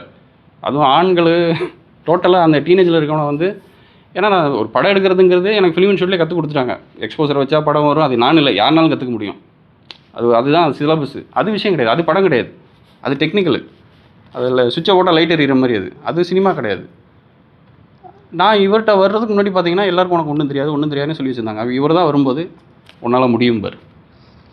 இதில் என்னன்னா அவரோட அசிஸ்டன்ட்ஸு அவர் பிள்ளை மாதிரி வளர்ப்பார். அந்த மாதிரி வேறு யாருமே கிடையாது. அவர் பிசி ஸ்ரீராம் சொல்லுவாங்க, அவரை விட இவர் ரொம்ப கேர் எடுத்துக்குவார். நான் அவர்கிட்ட ஒரு வருஷம் பேசலைன்னா கூட என்னை பற்றி விசாரிச்சுட்டு இருப்பார், எங்கே இருக்கான், என்ன பண்ணுறான், வேலை இருக்கா, இல்லை அவனை என்ன ஃபோன் பண்ண சொல்லும்பார். அப்படி ஒரு பிள்ளை மாதிரி ட்ரீட் பண்ணுவார். உதாரணத்துக்கு பார்த்தீங்கன்னா சாப்பாடு கூட அவர் எங்கே சாப்பிட்றாரோ அதே சாப்பாடு எங்களுக்கு வரணும் ஷூட்டிங் ஸ்பாட்டில். அவர் எந்த ஸ்டார் ஹோட்டலில் தங்கியிருக்காரோ அதே ஹோட்டலில் தான் எங்களை தங்க சொல்லுவார். மணி தான் மூத்த பிள்ளை மாதிரி, அவர் தான் ஃபஸ்ட் அசிஸ்டண்ட்டு. நானாவது பேசிட்டேன், கொஞ்சம் வெளியே வந்துட்டேன். மணிலாம் ரொம்ப, ஏன்னா அவருக்கு பேச கூட அவர் அப்படி மாதிரி பேசுகிற ஆள் கிடையாது, ரொம்ப மன அழுத்தத்தில் தான் இருப்பார்னு நினைக்கிறேன். அது சொன்ன மாதிரி ஹீரோ அப்படின்னா ஒரு விஷயம் செய்யணும். எங்களுக்கு ஸ்கிரிப்டில் சொல்லும்போது ஹீரோ ஒரு விஷயத்தை செஞ்சால் தான் அவன் ஹீரோ. அப்படிங்கும்போது இவர் ஒரு தலைவர், உண்மையிலே ஹீரோங்கிறவங்க வந்து இவர் நிறைய தலைவர்களை உருவாக்கியிருக்காரு. என்ன நான் அந்த தலைவர் என்ன பண்ணுவேன்னா, நீ நம்பிக்கை இல்லாமல் இருப்போம் பார்த்தீங்களா, ஏன்னா அந்த நமக்கு எனக்கு முகம் சரியில்லை, எனக்கு வந்து கிரே ஹேர் வந்துருச்சு, எனக்கு முடி கொட்டிருச்சு அப்படிலாம் இல்லை, நீ தான் ஹீரோ பாரு, உன் வாழ்க்கையில் நீ தானே ஹீரோ, உன்னால் முடியும் பண்ணும் பாரு. பொறுப்புகளை கொடுப்பாரு நம்மகிட்ட, பதட்டமாகும் நமக்கு. அவர் நமக்கு ஒரு பொறுப்பை கொடுக்கும்போது ஐயோ இதை நம்ம பண்ணணுமே, இது முடிக்கணும்னு தான் நினைப்போம். ஏன்னா நடிகன் ஆகும்போது எனக்கு பயம் ஆயிடுச்சு. ஏன்னா எனக்கு அது முன்னாடி நடிக்க தெரியாது, எதுவும் தெரியாது, என்ன கொண்டு வந்து நடிகன் ஆக்கணுன்னு அது எனக்கு ஒரு பெரிய அழுத்தமாக இருந்துச்சு. ஒரு இடத்துல ஓடிடலான்னு நினச்சிட்டேன். ஏன்னா படம் ஆரம்பிக்க போகிறாங்க, நமக்கு அங்கே சரியாக ட்ரைனிங் அவங்களாம் நல்லா பண்ணுறாங்க, நமக்கு சரியாக பண்ணலை, அந்த பையன் நல்லா நடிக்கிறான், அந்த பொண்ணு நல்ல நடிகை, நமக்கு எதுவுமே சம்மந்தம் இல்லாததில் வந்து மாட்டிக்கிட்டோங்கிற மாதிரி போது நான் இருக்கிறேன், எனக்கு நம்பிக்கை இருக்குது, நீ பண்ணுவேன் அப்படிங்கிறாரு. அது என்னன்னா ஒரு 10 வருஷமாக வந்து அந்த டூலெட் தான் எனக்கு அடையாளமாக இருக்குது. எங்கே போனாலும் டூலெட்னு வருது. உண்மையை சொல்ல போனால் அந்த படத்தில் ஒரு கேமராவுக்கு என்ன இருந்ததோ அதே தான் நான் எதிர்பார்க்குறேன். எனக்கு பாராட்டினாங்கன்னா எப்படி நம்ம இன்னார் பிள்ளைன்னு இருக்குல்ல, அதே மாதிரி என்னுடைய பாராட்டுகள் எல்லாத்துக்கும் காரணம் வந்து இன்றைக்கி வரைக்குமே அவர் தான் காரணம். அது அவருக்கு வந்து நிறைய பேர் சொல்லுவாங்க, அவர் பிஜி ஸ்ரீராம் அசிஸ்டண்ட்டாக இருந்தாலும் அவருக்கு வந்து மிக நெருக்கமான இன்னொரு பெரிய ஜாம்பான் வந்து பாலுமகேந்திரா சார். எப்படி உங்கள்கிட்ட வந்து உங்கள் படத்தை வந்து சார் பார்க்கல நீங்கள் வருத்தப்படுறீங்களோ, அதுமாதிரி பாலுமகேந்திரா சார் கேட்டார், செல்லியன் உன் படத்தை நான் பார்க்கணும், உன் டைரக்ஷன் நான் பார்க்கணும் அப்படின்னாரு. அவருடைய மறைவு வந்து பெரிய தொந்தரவு வச்சு 2013. அது வந்து சாருக்கு ஒரு பெரிய இன்ஸ்பிரேஷன் ஆகி தான் வந்து டூலெட் ஆரம்பித்தார். இப்போ அந்த தலைவர் உருவாக்குனதில் எல்லாருமே இருக்கிறோம் நம்ம என்னன்ட்டு. இது ஒரு லெகசி மாதிரி தான். ஒரு ரிலே ரேஸ் இருக்குது பார்த்தீங்களா, ஒரு குச்சியை கொண்டு வந்து இன்னொரு தலைமுறையில் கொடுப்போம், அடுத்து அதை நம்ம எடுத்து கொண்டு போய் கொடுக்கணுங்கும்போது இதை நீங்கள் செய்யும்போது தான் நம்ம வாழ்கிறோம். அவரை பார்க்குறதுக்கு எனக்கு சில நேரம் வந்து கூப்பிட்டா நம்ம போய் பார்க்குறதுக்கு பெரிய தயக்கமாக இருக்கும். ஏன்னா கேள்வி கேட்பார், என்ன செஞ்சேன்னு கேட்பார், என்ன செஞ்சுக்கிட்டு இருக்கா, என்ன செஞ்சேன், நேற்று என்ன செஞ்சேன்னு பாரு, நேற்று ஒன்றும் இல்லைன்னா இது மாதிரி ஃப்ரெண்ட்ஸை பார்த்தோம், டீ கடையில் இருந்தோம், அப்படியே ஒரு நாள் போயிடுச்சு அப்படிங்கும்போது சொல்லுவார். ரொம்ப அவர் பேசுகிறது பஞ்ச் டைலாக் மாதிரி இருக்கும். நீ செஞ்சால் வாழ்வேன், செய்யலைன்னா வாழ்ந்தாலும் இறந்து போயிடுவேன்ட்டு. இதுவே நமக்கு ஒரு பதட்டத்தை கொடுக்கும். அதுக்கப்புறம் நம்ம சொன்ன மாதிரி சின்ன பிள்ளைங்க மாதிரி வந்து நான் ஒரு கதை எழுதுறேன்னு சொல்லிட்டு அவர்கிட்ட கதையெல்லாம் கொடுப்பேன் நான். அவர் அந்த கதையை பற்றி பேசுவார். உட்காந்து கூப்பிட்டு வச்சு ஸ்கிரிப்டுனா எதுவுமே தெரியாது, எந்த லாஜிக்கும் தெரியாமல் அது எடுக்க மாட்டான்னு தெரியாது. இவன்கிட்ட பேசுகிறனால என்ன யூஸ்ன்னு என்னன்னு இல்லை, யார் போனாலும் பேசுவார். அவர் சந்தோஷுக்குன்னு ஒரு ஸ்பெஷாலிட்டி கிடையாது. அசிஸ்டண்ட்டில் சந்தோஷ் தான் ஸ்பெஷலு, மணி தான் ஸ்பெஷலு, மாதவன் வெற்றிங்கெலாம் ஸ்பெஷல் கிடையாது. நீங்கள் யார் போனாலும் நான் ஒரு படம் பண்ணுறேன்னா கூப்பிட்டு வச்சு பேசுவார். இதை பண்ணு, இந்த புத்தகம் படியும்பார். அப்புறம் தான் அந்த ஸ்கிரிப்டை சொன்னோன்னா, நீ முதல்ல எழுதுறதுக்கு முன்னாடி படிக்கணும் தம்பி, படித்தா தான் எழுத முடியும், சரக்கே இல்லாமல் எப்படி எழுத வேணும்பார். எங்கள் அப்பாலாம் வந்து ஒரு 10 வருஷமாக சொல்லிட்டு இருப்பார், நீ சினிமாவுக்கு போகிற படியும்பார். ஆனால் படிக்கவே இல்லை நான். இதே மாதிரி இவர் வந்து நான் எழுதினோன்னா இவர் கொண்டு போய் அப்போ வந்து ரெட்டச்சொல்லியில் நான் வந்து நானும் மணி அசிஸ்டண்ட்டு எங்கள் 2 பேரும் போய் 500 ரூபா கொடுத்து 2 புக்கு வாங்கி கொடுத்தாரு. அதிகாலையின் அமைதியிலே ரஷ்யன் நாவல், இந்த பொக்கிஷத்தை விட்டுற துறவி, இந்த 2 புக்கும் நல்ல புக்கு படியும்பார். அதனால தான் அவர் படித்தா நீ என்ன படிச்சுட்டு இருக்கேன்னு கேட்பார். இவர் கேட்குற கேள்விக்காகவே நான் எதாவது படிக்கணும். கண் தெரியாத இசைங்கன்னு ஒரு ரஷ்ய நாவல்லாம் இருக்கும். நம்ம வந்து புதுசாக ஒரு நாவலை படிச்சுட்டு அவர்கிட்ட போய் சொல்கிறோன்னா அதில் இந்த வரி நல்லா இருக்கும் பாரு. ஏன்னா அந்த புக்கு கிடைக்காது. இந்த கண் தெரியாத இசைங்கன் வந்து பார்த்திங்கன்னா அவனுக்கு கண்ணு தெரியலனாலும் அவன் லைட்டை பற்றி பேசிகிட்டே இருப்பான். அவன் சவுண்டை வச்சு லைட்டை பேசுவான். காலையில் எப்படி லைட் இருக்கும், நதியில் எப்படி லைட் இருக்கும்னு ஒரு கண் தெரியாத இசைங்கங்கிறத பற்றி பேசுவேன். நான் அந்த இது வந்து இந்த ராதிகா பப்ளிகேஷன் இருக்கும், அதில் போட்டிருப்பாங்க. அதை எங்கேயோ நம்ம போய் எடுத்துகிட்டு வந்து படித்தா இவர் அதை பற்றி பேசுவார். இவர்கிட்ட நீங்கள் வந்து சினிமா பண்ணல, நம்ம வீட்டில் பிரச்சனை தான் பேசினாலும் அதுக்கும் அதை ஆலோசனை சொல்லுவார். இதை பண்ணு. வீட்டில் மனைவியோட சண்டைன்னு பேசினா கூட அதுக்கும் ஆலோசனை சொல்லுவார். அவங்க அப்படி தான் இருப்பாங்க, நீ இப்படி இருக்க, நீ இதெல்லாம் பண்ணணும் அப்படிங்கும்போது. ஒரு கட்டத்தில் வந்து டூலெட்டில் நடிக்கிறதுக்கு சிரமமாக இருக்கும்போது ஒரு நெருக்கடியான, ஏன்னா அன்றைக்கி அந்த வீட்டை முடிச்சாகணும், அடுத்த கட்டத்தில் நகரணும். எப்போவுமே அந்த நடிகர்களுக்கும் இயக்குனருக்கும் ஒரு சின்ன ஒரு சண்டை வரும், அது தெரியாது, அது வந்து நல்ல சண்டையாக தான் இருக்கணும் வைங்களேன். ஆனால் நம்ம அசிஸ்டண்ட்டாக இருக்கோம், ஒரு இடத்துல நடிக்க முடியல, அவர் எதிர்பார்க்குறது எனக்கு வரல, எனக்கு தெரில அப்படின்ட்டு நான் சொல்லிட்டேன். சொல்லும்போது நீங்கள் செஞ்சு காட்டுங்க அப்படின்ட்டேன். அவர் நடிக்க ஆரம்பிச்சிட்டார். அவர் நடிகருங்கிறது 10 வருஷமாக எனக்கு இருக்கான்னு தெரியாது. அதுக்கப்புறம் பார்த்திங்கன்னா அவர் ஊரில் வந்து நாடகத்தில் நடிச்சிருக்காரு, நாடகம் எழுதியிருக்கிறார் சிவகங்கையில். அவ்வளோ அருமையான நடிகர். அதுமாதிரி அவர் நெப்போலியன் சொன்ன மாதிரி அவருக்குன்னு ஒரு இன்னர் சர்க்கிள் இருக்கும், அது வந்து லேயராக போகும். முதல்ல வந்து அவர் பேசவே மாட்டார், யார்ட்டையுமே பேச மாட்டார். அப்படியே வந்து நம்ம அந்த கூழாங்கல் உருவாகிற மாதிரி நெருங்க போனால் அவர்கிட்ட வந்து அவ்வளோ ஒரு நகைச்சுவை இருக்கும். அப்படி நடித்து காட்டுவார். அந்த வீணையெல்லாம் இருக்குது பார்த்தீங்களா, அந்த வீணை ஃப்ளாஷ்பேக்கு முன்னாடி அந்த வீணையை கொடுக்க மாட்டேன்னாங்க. அது ஒரு 50 வருஷம் வீணை. இவங்க கெஞ்சி கூத்தாடிட்டு ஒரு ஷாட்டு தாங்க காமிச்சிட்டு எடுத்துகிட்டு வரன்ட்டு போயிருக்காங்க. அப்போ ஒரு கதை சொல்லும்போது கூட பார்த்தீங்கன்னா அந்த வீணைக்கு ஃப்ளாஷ்பேக் இருந்தால் தான் ஒர்க் அவுட் ஆகும். வெறும் வீணை முடிச்சாங்கிறது கதை கிடையாது. அதை அப்படியே நடிச்சு கட்டுவார். அதனால தான் இன்றைக்கி வந்து பார்த்திங்கன்னா அந்த மறைவுங்கிறது வந்து நமக்கு ஒரு சோகமாக கண்ணீருங்கிறத தாண்டி அது நினைவுகளாக இருக்குது. நமக்கு வாழ்க்கைக்கு வந்து நினைவுகள் தான். நினைவுகள் முதலீடுன்னே நான் சொல்லுவேன். நான் நிறைய நம்ம வந்து ஒரு பணம் சார்ந்து எதை சார்ந்து வேறு எதை சார்ந்து ஓடிக்கிட்டே இருக்கும்போது நினைவுகள் இல்லாமல் போயிடுது. திரும்பி பார்த்தா என்னென்னு பார்த்தா யாரோட இருந்தோம், யாரோட பேசணும், யாரோட சிரித்தோம், யாரோட சாப்பிட்டோம், யாரோட வாழ்ந்தோன்னே தெரியாமல் போயிடுது. அப்போ வந்து அந்த வீணையை நடிச்சு காட்டுவார். அது மாதிரி சில விஷயங்கள்லாம் அவருக்கு நெருக்கமான ஒரு சர்க்கிள்கிட்ட மட்டும்தான் அந்த ஒரு நகைச்சுவையே தெரியும் என்னட்டு. அவரோட ஃபஸ்ட்டு ஸ்கிரிப்ட் நான் படிச்சிருக்கேன், என்கிட்ட தான் கொடுத்தாரு. அது முழுக்க வந்து ஒரு காமெடி ஸ்கிரிப்ட், சுந்தர் சி படம் மாதிரி இருக்கும். எனக்கு படிச்சுட்டு அதிர்ச்சி ஆயிடுச்சு. என்ன இவர் உலக சினிமா எழுதிட்டு இருக்காரு, இந்த படம் என்ன எப்படி இருக்கு, இது என்னென்ன வந்து சுந்தர் சி படம் மாதிரி இருக்குது அப்படின்னு. நம்ம அப்படி பண்ண முடியாது, இதை பண்ணலாமா வேணாமான்னு அது நீங்கள் தான் முடிவு பண்ணணும். இல்லை உன்கிட்ட கேட்டால் உன் பதிலை சொல்லி, நீ ஏன்ட்ட கேட்காத அப்படிம்பாரு. அந்த ஸ்கிரிப்டை பண்ணார்னா நிச்சயம் அவருக்கு 10 கோடி சம்பளம் கிடைக்கும். ஆனால் அவர் அதை விட்டு டூலெட் பண்ணார். அப்போது நம்ம எதை தேர்வு செய்யணுங்கிறது நம்மகிட்ட தான் இருக்குது. பணத்துக்காக நம்மளை விட்டுறதா இல்லை நம்ம அடையாளத்துக்காக நம்ம பண்ணுறா, அதான் சொல்லுவார். உன்னுடைய தேர்வு தான் நீ யாருன்னு கேட்டால் உன்னோட செலெக்ஷன். நம்மகிட்ட நிறைய சாய்ஸஸ் இருக்குது, நிறைய ஆப்ஷன்ஸ் இருக்குது. அதான் சொல்கிறோம், அவரை பற்றி நம்ம வந்து குறிப்பிட்ட நேரத்துலையோ ஒரு நாள்லையோ கூட பேச முடியாது. இந்த மாதிரி அவரை பற்றி சிரித்து பேச விஷயங்கள் இருக்குது. அவர் ஒரு ஹீரோ.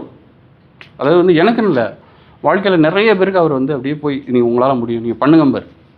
சினிமா வந்து ஒரு பிரம்மாண்டமாக, எனக்கே நான் ஒரு ஃபிலிம் இன்ஸ்டியூட்டில் படிச்சுட்டு வெளியே வரேன், ஒரு பிரம்மாண்டமாக இருந்தது உடச்சாரு. அது கிடையாது, நம்ம நினைக்கிறத பண்ணலாம். நீ எழுதலாம், நீ டைரக்டர் ஆளம்பார், நீ ஸ்கிரிப்ட் எழுதும்பார். எழுதுறது வந்து ரொம்ப கஷ்டமாக இருக்குண்ணா அப்படின்னா அதான் கஷ்டம், செய். எழுதுனதான் நம்ம கொண்டு போய் ஸ்கிரிப்டை கொடுத்தாலும் நாங்கள் இப்போ எனக்கு சிங்கப்பூரில் ஒரு தொடர்புகள் இருக்குது அப்படின்னா அதுக்கு காரணமும் செலியனன் தான். செலியனை வந்து நான் சிங்கப்பூரில் கல்யாணம் பண்ணியிருக்கணும்னு நீ பாண்டியை காண்டாக்ட் பண்ணு, அவர் தான் பாண்டி நம்பர் அனுப்பிச்சார். பாண்டி இன்றைக்கி எல்லாரும் எனக்கு தெரியறதுக்கு காரணம் வந்து பாண்டி தெரியறதுக்கு காரணம் செலியன். தமிழ் சினிமாலுமே இப்போ என்னை வந்து யாருக்கும் ஒளிப்பதிவாளர்லாம் தெரியாது, அதுக்கும் அடையாளமாக அவர் தான். அவர் வந்து ஒரு ஞான தந்தை, ஞான தகப்பன் தான் சொல்லணும். அதான் ஒரு நல்லவங்க இறக்கும்போது பல நல்லவங்களுக்கு அது இழப்பாக போயிடும். அதே ஒரு கெட்டவன் இறந்தான்னா பல பேருக்கு சந்தோஷமாக இருக்கணும். இருந்திருந்தால் இன்னும் அவர் பல பேரை வந்து அவருடைய ஒளியின் மூலம் வாழ வச்சுருப்பார். அதனால தான் அவர் எங்கேயோ ஒரு நட்சத்திரமாக இருக்கிற மாதிரி தான் இருக்குது அவரோட லைட்டில். சின்ன இகுரு படத்தை பற்றி நான் சொல்லிட்டு முடிச்சலான்னு பார்க்குறேன். இகுரு படம் நிறைய பேர் பார்த்துருப்பீங்க. வாழ்தல்னு சொல்லிட்டு அகிரா குரோசாவோட ஒரு படம். ஒரு 58 வயசில் வந்து ஒருத்தனுக்கு வந்து கேன்சர் வந்துடும். இது நாள் வரைக்கும் வாழ்ந்த வாழ்க்கையை வீணான வாழ்க்கை மாதிரி அவனுக்கு தோணும். அவன் பையன்கிட்ட போய் சொல்லுவான், உனக்காக தான் நான் வாழ்ந்தேன்னா, நீ அது உன் கடமைன்ட்டு போயிடுவான் பையன். நீ உன் கடமை தான் செஞ்சுருக்காரு. அப்போ எனக்கு வாழ்க்கையில் அர்த்தமே இல்லாமல் போயிடுவோம். நம்ம அர்த்தம் இல்லாமல் சாக போகிறோமாங்கும்போது அவன் ஒரு சின்ன பொண்ணை பார்ப்பான். அந்த பொண்ணு வந்து கவர்மெண்ட் சர்வெண்ட்டாக இருந்துட்டு அந்த வேலையை விட்டுரும், கவர்மெண்ட் வேலை வேணான்னு. ஏன்னா ஒன்று அது எனக்கு ஒரே வேலையை திரும்ப செய்கிற மாதிரி இருக்குது. நான் இப்போ ஒரு பொம்மை செய்கிறேன், இந்த பொம்மையோட விளையாடுற எல்லா குழந்தைகளோடையும் நான் விளையாடுற மாதிரி இருக்குது அப்படின்னு ஒன்று. இப்போ அந்த காஞ்சி வதனப்பிங்கிற அந்த ஹீரோவுக்கு வந்து என்னென்னா, அவர் டேபிளில் ஒரு ஃபைல் வரும், இந்த இடத்துல வந்து ஒரு கழிவு நீர் சேருது, அதனால் பிள்ளைகளுக்கு வந்து கொசு வருது, இதை நீக்கணுன்னொன்னே ஒரு 6 மாதம் தான் அவருக்கு வாழ்க்கை இருக்குது, 180 நாட்கள். அந்த 180 நாட்களில் என்ன பண்ணுவார்னா, பல சிரமப்பட்டு அங்கே ஒரு பூங்கா உருவாக்கிட்டு அந்த ஊஞ்சலில் ஆடிக்கிட்டு இருப்பார். அந்த போஸ்டரே அந்த ஊஞ்சலில் இருக்க போஸ்டர் தான் இருக்கும். இது வந்து என் வாழ்க்கையில் ரொம்ப முக்கியமான படம், அண்ணன் சொல்லி தான் பார்த்தேன்னு. அப்போ வாழ்தலுங்க போது என்னென்னா, நம்ம மற்றவங்களுக்கு ஏதாவது செய்யும்போது தான் வாழ்கிறோம், நமக்கு செய்யும்போது வாழ்கிறது இல்லை. அந்த காஞ்சி வதனபை வந்து அந்த பார்க்கை கட்டிட்டு இறந்துருவார். அவரோட நினைவு அஞ்சலி கூட்டத்தில் வந்து எல்லாரும் அவரோட வேலை செஞ்சவங்கலாம் இவரை மாதிரி நம்மளும் வாழணும், இவர் இந்த மாதிரி சமூகத்துக்காக வாழணும் அப்படி இப்படின்னு சொல்லிவிட்டு எல்லாம் அன்றைக்கி அந்த நினைவஞ்சலில் சாப்பிட்டுட்டு குடிச்சிட்டு பேசிவிட்டு அடுத்த நாள் பார்த்திங்கன்னா திரும்ப அதே பழைய வேலைக்கு போயிடுவாங்க, மறந்துடுவாங்க. அப்படிங்கும்போது அவர் லைட்டாக இருக்கிறதுனால நிச்சயமாக அந்த பேர் சொல்லும் பிள்ளைன்னு சொல்லுவாங்க. எங்கள் அப்பா நம்ம பெருமை பேசுகிறோம் பார்த்தீங்களா, இப்போ நாங்கள் உதவியாளருங்கிறது எங்களுக்கு ஒரு பரிமாணம் இருக்கும், மாணவர்கள்னால் உங்களுக்கு ஒரு பரிமாணம் இருக்கும். டூலெட்டுங்கிறது வந்து பார்த்திங்கன்னா இன்னும் 100-1000 வருஷம் ஆனாலும் தமிழ் சினிமா, இந்திய சினிமாவில் ஒரு இடம் இருக்கும். அதே போல் அவருடைய பேரை நாம் இன்னும் தொடர்ந்து நம்ம தான் உருவாக்கணும்னு இல்லை, அவருடைய மாணவர்கள், அவருடைய சிஷ்யர்கள், அவருடைய உதவியாளர்கள் நம்ம சொல்கிறதுக்கு நம்மளுடைய செயல்னா படம் தான். நம்ம பேசுகிறதோ உரையாடுறதோ அதெல்லாம் தாண்டி ஒரு படமாக நல்ல படங்கள் எடுக்கும்போது நிச்சயம் வந்து அது ஒரு லெகசியாக போயிட்டே இருக்கும். எனக்கு வந்து நான் என்ன தான் அவரோட ஒரு 20 வருடங்கள் இருந்தாலும் நான் வந்து ஒரு கமர்ஷியல் மைண்டு தான், எனக்கு கமர்ஷியல் படங்கள் தான் எனக்கு வரும். அதை அவரே சொல்லுவார். அதை பற்றிலாம் வந்து ஒரு இல்லை, யாரை என்டர்டெயின் பண்ணுற, எவ்வளோ என்டர்டெயின் பண்ணுற, என்ன விஷயம் சொல்கிற, அதை நோக்கி போ. நான் ஏன் டஸ்டாக இருக்கனால நீ டூலெட் மாதிரியே எடுக்கணுங்கிற அவசியம் கிடையாது, உனக்கு என்ன வருதோ அதை சிறப்பாக செய்யும் அப்படிம்பாரு. நிச்சயமாக அதனால தான் அந்த இக்ரு மாதிரி சொல்லும்போது மற்றவர்கள், அதாவது ஒரு படம், உங்கள் படம் மூலமாக மற்றவர்களுக்கு ஒரு புதிய விஷயங்கள் ஒரு உணர்த்துறது, ஒரு வாழ்க்கையை காட்டுறது, இப்போ அந்த கிடை மூலமாக அவங்க வாழ்விலை காட்டுற மாதிரி இதை தொடர்ந்து பண்ணும்போது இது ஒரு டீமாக இருந்தால் இன்னும் சப்போர்ட்டாக இருக்கும். ஏன்னா எப்போவுமே அவர் கூட இருக்கும்போது ஒரு டீமாக இருப்போம், அதுக்கப்புறம் வாழ்க்கை நெருக்கடியில் தனித்தனியாக பிரிஞ்சு போகிறதுக்கு வாய்ப்புகள் இருக்கிறது. அப்படி இல்லாமல் ஒன்றாக இருந்தால் இன்னும் சிறப்பாக இருக்கும். நன்றி பாண்டி, இந்த ஒரு ஏற்பாடை செய்ததுக்கு நன்றி.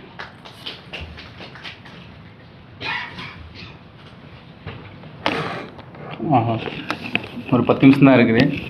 ஆனால் என்னோடய அனுபவத்தை நான் சொல்கிறதுலேருந்து, சாரு வந்து ஒரு இவ்வளோ காலகட்டத்தில், என்னோடய காலகட்டத்தில் நான் எத்தனையோ ஆசிரியரை கடந்து வந்திருக்கிறேன்.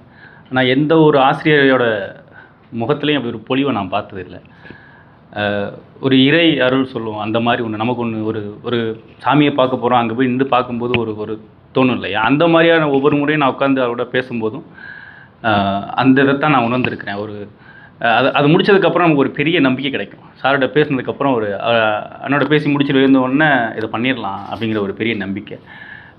ஒரு 10 லட்சத்தில் படம் பண்ணிடலாம் அப்படின்னு சொல்கிறப்ப எல்லாத்துக்கும் ஒரு பெரிய ஆச்சரியம். என்ன நிறைய பேர் கேட்டுருக்காங்க, நீங்கள் இந்த படம் ஃபீச்சர் பிலிமா, ஃபீச்சர் அப்படி தான் என்ன கேட்குறவங்களாம் கேட்பாங்க, அப்படியா பண்ணுறீங்க அப்படின்னு. 10 லட்சமா 15 லட்சம் அப்படிங்க.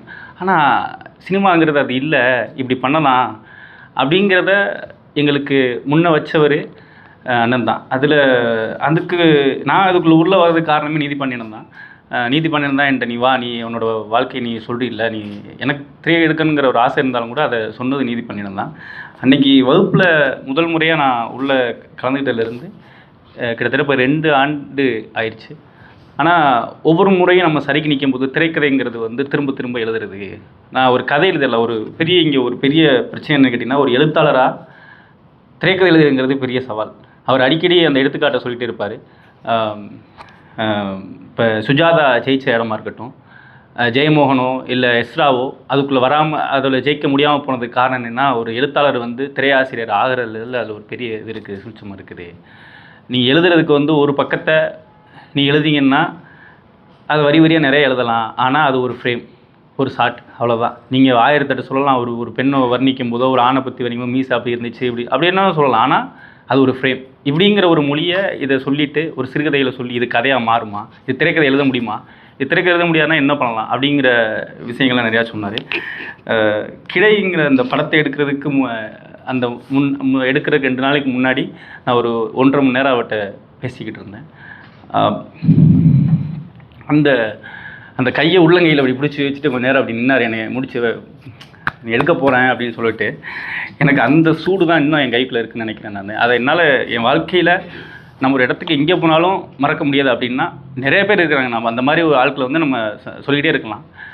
அந்த மாதிரி ஒரு மிகப்பெரிய இடத்த வெஸ்லியன் எனக்கு கொடுத்துருக்காரு. இது ஒரு சினிமாங்கிறது நம்ம ஒன்று எதுவாக இருக்கட்டும், அது ஒரு பயிற்று நிலை அடையும் போது தான் நம்ம அதுலேருந்து தெளிவுறுவோம். சார் வந்து தன்னோட 6 படம் எடுத்ததுக்கப்புறம் தான் அந்த ஒளியவே அழகாக பிடிச்சேன் அப்படின்னு சொல்லி அந்த புத்தகத்தை எழுதியிருப்பார். இந்த கல்லூரி படத்தில் வந்து இந்த ஒரு விளையாட்டு மைதானத்தில் ஒரு காட்சி இருக்கும். அதில் கோடை காலத்தை எடுத்திருப்பாங்க, அது மழை பெய்யணும் அப்படின்னு சொல்லிட்டு பாலாஜி சக்தி சொன்னபோது, அப்படியா சரி செஞ்சிரும் அப்படின்னு சொல்லிட்டு செய்யும்போது அங்கே ஒரு அற்புதம் நடந்துச்சு அப்படின்னு சொல்லுவார். அது ஒரு கோடை காலத்தில் 55 நாள் எடுத்த நாளில் அன்னைக்கு அந்த சீன் எடுக்கணும், மழை பெய்யணும் அப்படிங்கும் போது இவங்க ஒரே ஒரு தண்ணி டேங்கை வச்சு நிற்கும் போது பார்த்தா அங்கே ஒரு மழை பெஞ்சுது அப்படின்னு சொல்லுவார். சரி, அதில் குறை காய்ச்சி எடுத்து மறுநாளும் ஒரு டேங்க் கொண்டு போது மறுபடியும் மழை பெஞ்சுது. அது ஒன்று நாம் வந்து உள்ளுணர்வை எந்த அளவுக்கு இந்த பிரபஞ்சத்தோடு இணைக்கிறோம் அப்படிங்கிற ஒன்று வந்து சொல்லி, அதை 1-2 இல்லை, அவர் நிறையா சொல்லியிருக்காரு. நீங்கள் இந்த புத்தகத்தில் எடுத்து படிச்சிங்கன்னா அவர் உலக சினிமா அவரை அறிஞ்சிக்கிறதுக்கான இடமா நான் இந்த புத்தகத்தை பார்க்குறேன். ஏன்னா நான் இப்போ அண்ணன் சொன்னாங்க ஒரு லேயராக இருக்கார் அப்படின்னு. எனக்கு வந்து செலியன் சாரை பற்றி எனக்கு ஒன்றுமே தெரியாது. அவர் எழுத்தாளரும் தெரியாது, ஒரு கவிஞரும் தெரியாது. நான் அந்த இதுக்குள்ளே இருக்கும்போது குறிப்பாக சொல்லப்போனால் நான் இலக்கியம் எழுத வந்து இந்த மேய்ச்சல் நிலத்தோட அந்த தேவையை கருதி தான் நான் அதுக்குள்ளே வந்தேன். அதே மாதிரி ஒன்று தான் எனக்கு இதுக்குள்ளே தெரிஞ்சு, எனக்கு என்னோடய மேய்ச்சல் அந்த வாழ்வுக்கு இது ஒரு திரைப்படமாக காட்டணும் அப்படிங்கிறப்ப இது நீதிபண்ணன் சொல்லதுக்கு அப்புறம் தான் ஒவ்வொரு கதவை திறந்த பின்னாடி ஒரு ஆச்சரியம் இருக்கும்ல, அது நான் வந்து என்னோட அந்த ஒவ்வொரு நாளும் நான் செலின் சார் அதை பார்த்துக்கிட்டே இருந்தேன்.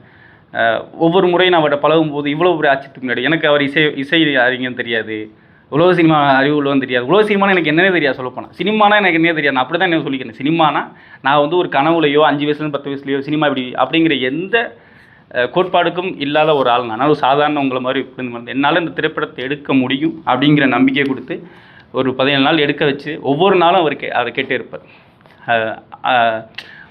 ஒரு அப்பா ஒரு பிள்ளைய வந்து வேலைக்கு அனுப்புகிறார் ஒரு இடத்துக்கு, நீ போய் பாரு அப்படின்னப்போ ஒரு அப்பா, இப்போ நம்ம அப்பா ஊர்லேருந்து இங்கே கேட்பாங்கல்ல 2 நாள் போனீங்கன்னா என்னாச்சு அப்படின்னு, அந்த மாதிரி ஒவ்வொரு நாளும் ஃபோனை அடித்து, நான் செய்தியெல்லாம் அனுப்ப மாட்டார், ஃபோன் அடிச்சுடுவார், அடித்து என்னன்னு கேட்டே இருப்பார்.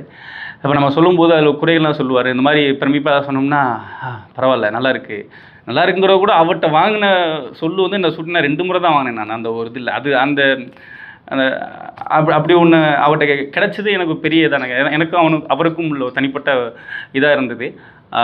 ஒரு படம் எடுத்து முடிச்சதுக்கப்புறம் சொல்லார் தேரிங் அது சொன்னதெல்லாம் வாய்வழியே சொன்ன செய்தி படித்தது தான். ஆனால் களத்துக்கு போய் நிற்கும் போது தான் நாம் எப்படி உண்மையிலே ஒரு படக்காரனா ஒரு சினிமாக்காரனா மாறுறோம் அப்படிங்கிறது அது நிகழ்ந்தது. அப்படி தான் சொல்லுவேன் நான். அது அந்த தேவை சார் மூலியமாக இவ்வளோ என்னோட இப்போ எனக்கு 34 வயசு ஆகுது. இந்த காலகட்டத்தில் சுற்றி வந்து நிற்கும் போது கடைசியில் இதை கொடுத்துட்டு மறைஞ்சு போன மாதிரி ஒரு இடத்துக்கு படம் எடுத்து முடித்து நான் காமிக்கிறதுக்காண்டி நாங்கள் ரொம்ப ஆர்வமாக இருந்தோம்.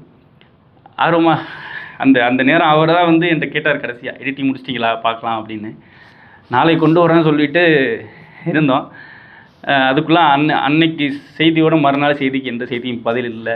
ஒரு 10 நாள் கொஞ்சம் எனக்கு உள்ளுணர்வில் கொஞ்சம் பெரியதாக இருந்துச்சு. அண்ணன் நீதிபண்ணன் சொன்னாங்க கொஞ்சம் உடம்பு முடியல அப்படின்னு. சரி நம்ம ஏன்னா அவர் வந்து அவ்வளோ எளிதாக யார்கிட்டையும் பேசி அது மாதிரி நான் பார்த்த வரைக்கும் ரொம்ப மெதுவாக பேசக்கூடியவர், அதிர்வு இல்லாமல் நடக்கணும் அப்படின்னு சொல்லுவாங்க, அதிர்வு இல்லாமல் பேசக்கூடியவர் செலியன் அண்ணன். அந்த என்னோடய படத்தை கூட நான் எடுத்துக்கிட்ட அந்த காலகட்டத்தில் அந்த நாயகி தேர்வு பண்ணுறதில் வந்து நான் ஒரு 5 பேரை நான் ஆடிஷன் பண்ணேன். நான் ரொம்பலாம் மெனக்கடலை. அவர் என்னோடய கதையை ஒரு 10 முறையாக படிச்சிருப்பார். திரும்ப சொல்லி என்னோடய திரைக்கதை வாசிப்பு ஒன்று நடத்தினாங்க சென்னையில் கடந்த பிப்ரவரி மாதம். அப்போ ஒரு 20-30 பேருக்கு முன்னாடி இன்றைக்கி என்னோடய கதையை படிக்க விட்டார். படித்து முடிச்சு எல்லாரும் ஆளாளுக்கு ஒன்று சொன்னாங்க. அவர் எதுவுமே சொல்லலை. அவர் என் முகத்தை பார்த்தாரு, எதுவுமே சொல்லலை. எல்லோரும் போன பண்ணி கூப்பிட்டு வச்சு கதை ஒத்துவரலன்னு அப்படின்னாரு. கதை நீங்கள் ஒரு இதை வாழ்வை பற்றி எழுதுனீங்கன்னா இன்னும் எவ்வளோ பேர் நல்லா இருக்கும் அப்படின்னு சொன்னால், அடுத்து நான் அதை ஒரு இதாக எடுத்துக்கிட்டு மறுபடியும் எடுத்து காமிக்கும்போது மறுபடியும் உண்மையிலே படையெடுக்கிறதுக்கு முன்னாடி ஒரு பாராட்டல் கொடுத்தாரு. பரவாயில்ல நல்லா வந்திருக்கு, இன்னும் நீங்கள் போகலாம், இன்னொரு எழுதிட்டு போங்க அப்படின்னு சொன்னார். அந்த நாயகி தேர்வோட அந்த ஒளி எப்படி வேலை செய்யுதுங்கிறத அவர் மூலியமாக பார்த்துக்கலாம். நம்ம படத்துக்கு நான் ஒரு 5 பேரை சொல்லிட்டு நான் ஒரு பொண்ணை கொண்டு கொடுத்தேன். இல்லை இது ஒத்து வராது அப்படின்னு சொல்லிட்டு அவர் ஒரு பொண்ணை சொன்னார் அதை கொண்டு போனேன். அவர் ரொம்ப இங்கே நம்ம கேமரா வச்சு பார்க்கும்போது தான் அவர் சொல்லுவாங்கள்ல, அவர் அந்த பொண்ணை நேரில் பார்க்கல. நாம் வந்து ஒரு ஆடிஷன் எடுத்து அதை கொண்டு காமிச்சா செஞ்சேன் நான். உடனே அவர் இந்த பொண்ணு நடிக்க அப்படின்னாரு. அது மாதிரி அங்கே நிகழ்ந்தது, அதுவுமே நிகழ்ந்தது. அந்த நிகழ்வுகள் கலையை நம்ம எப்படி சொல்கிறது இல்லை, பிரபஞ்சம் நம்ம கூட வருதா என்னன்னு சொல்ல தெரில. அந்த இடத்துல அவர் சொன்ன எல்லாமே நடந்தது. இந்த இடத்துல நம்ம ரொம்ப வருத்தப்படுறதா இல்லை பாதையை தந்துட்டேன் போ அப்படின்னு சொல்லிட்டு போயிருக்காரு அப்படின்னு நினச்சி இதை எப்படி எடுத்துக்கிறதுன்னு தெரியலை.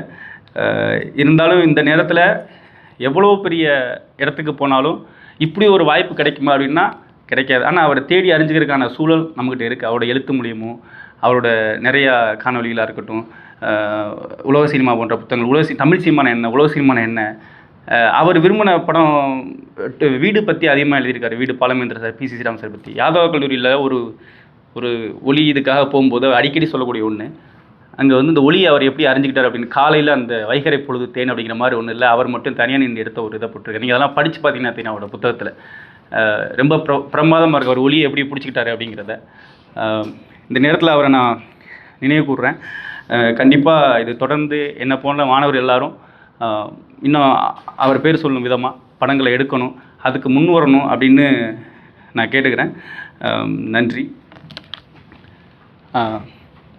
அண்ணன் நீதிபாண்டியன் அண்ணன் செந்தில் நான் பேசுகிறத கலைக்கிறேன்.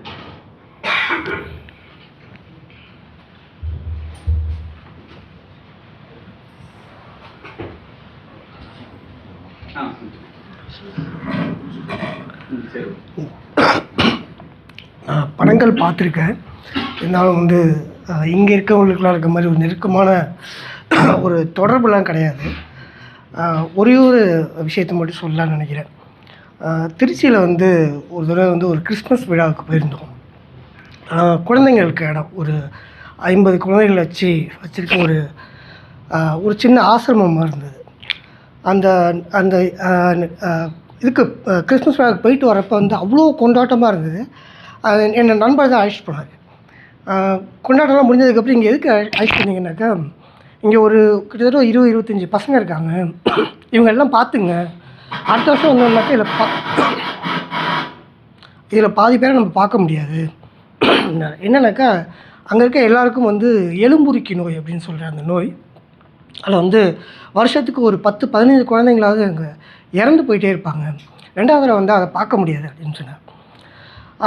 இந்த இந்த இந்த இந்த மரணத்தை வந்து அடிக்கடி மரணம் நிகழ்கிற ஒரு இடத்த வந்து எவ்வளோ சந்தோஷமாகவும் எவ்வளோ வந்து கொடுக்குற இடமாகவும் வச்சுருக்காங்க அப்படிங்கிறத அந்த இடத்த தான் பார்த்தேன். அந்த மாதிரி சில மனிதர்கள் இருப்பாங்க. சமீபமாக 2 பேர், கராத்தே மாஸ்டர் ஹுசைனி, அதுக்கப்புறம் வந்து செழியன். ஒரு மரணம் தனக்கு வருது அப்படின்னு தெரிகிறப்போ வந்து எல்லாருக்கும் இயல்பாக ஒரு பயம் இருக்கும், அல்லது வாழ்வில் ஒரு சலிப்பு இருக்கும், வெறுப்பு இருக்கும். அது எதுவுமே இல்லாமல் வந்து தன்னை சுற்றி இருக்கவங்களுக்கு கொடுக்கணும் அப்படின்னு நினைக்கிற இடம் இருக்குல்ல, அது வந்து ரொம்ப ரேராக தான் வந்து நம்ம மனுஷங்கள்கிட்ட பார்க்க முடியும். நான் வந்து செழியன் இதில் வந்து பார்த்தேன். தொடர்ச்சியாக நிறைய பேர் எழுதிட்டு இருந்தாங்க. நிறைய பேர் இப்படிலாம் இருக்கான்னு எங்களுக்கு தெரியாது, அப்படிலாம் தெரியும்னு எழுதினவங்களும் இருக்காங்க. பட் வந்து அந்த நேரத்துலேயும் வந்து இப்போ ஒரு வெற்றி ஒரு படம் எடுக்கிறாரு அப்படின்னாக்கா, வெற்றி வந்து செழியனுக்கு கொடுக்குற கிரெடிட் வழியாக செழியனோட பேர் வெளில வருமானா அப்படி நடக்குமான்னு எனக்கு தெரியல. ஆனால் வந்து இவருக்கு கொடுக்கறதுக்கு என்ன இருந்திருக்கும் அந்த நேரத்தில்? ஒரு நமக்கு இப்படி உள்ளே இருக்குது அப்படிங்கிறப்பையும் வந்து இன்னொருத்தருக்கு கொடுக்கணுன்ட்டு ஒரு குணம் இருக்குல்ல, அதை வந்து நான் வந்து செழியன்ட்டு வந்து ரொம்ப பெரிய குணமாக பார்க்குறேன். நன்றி. அடுத்ததாக அண்ணன் கவிஞர் மூசே பிரகாஷ்.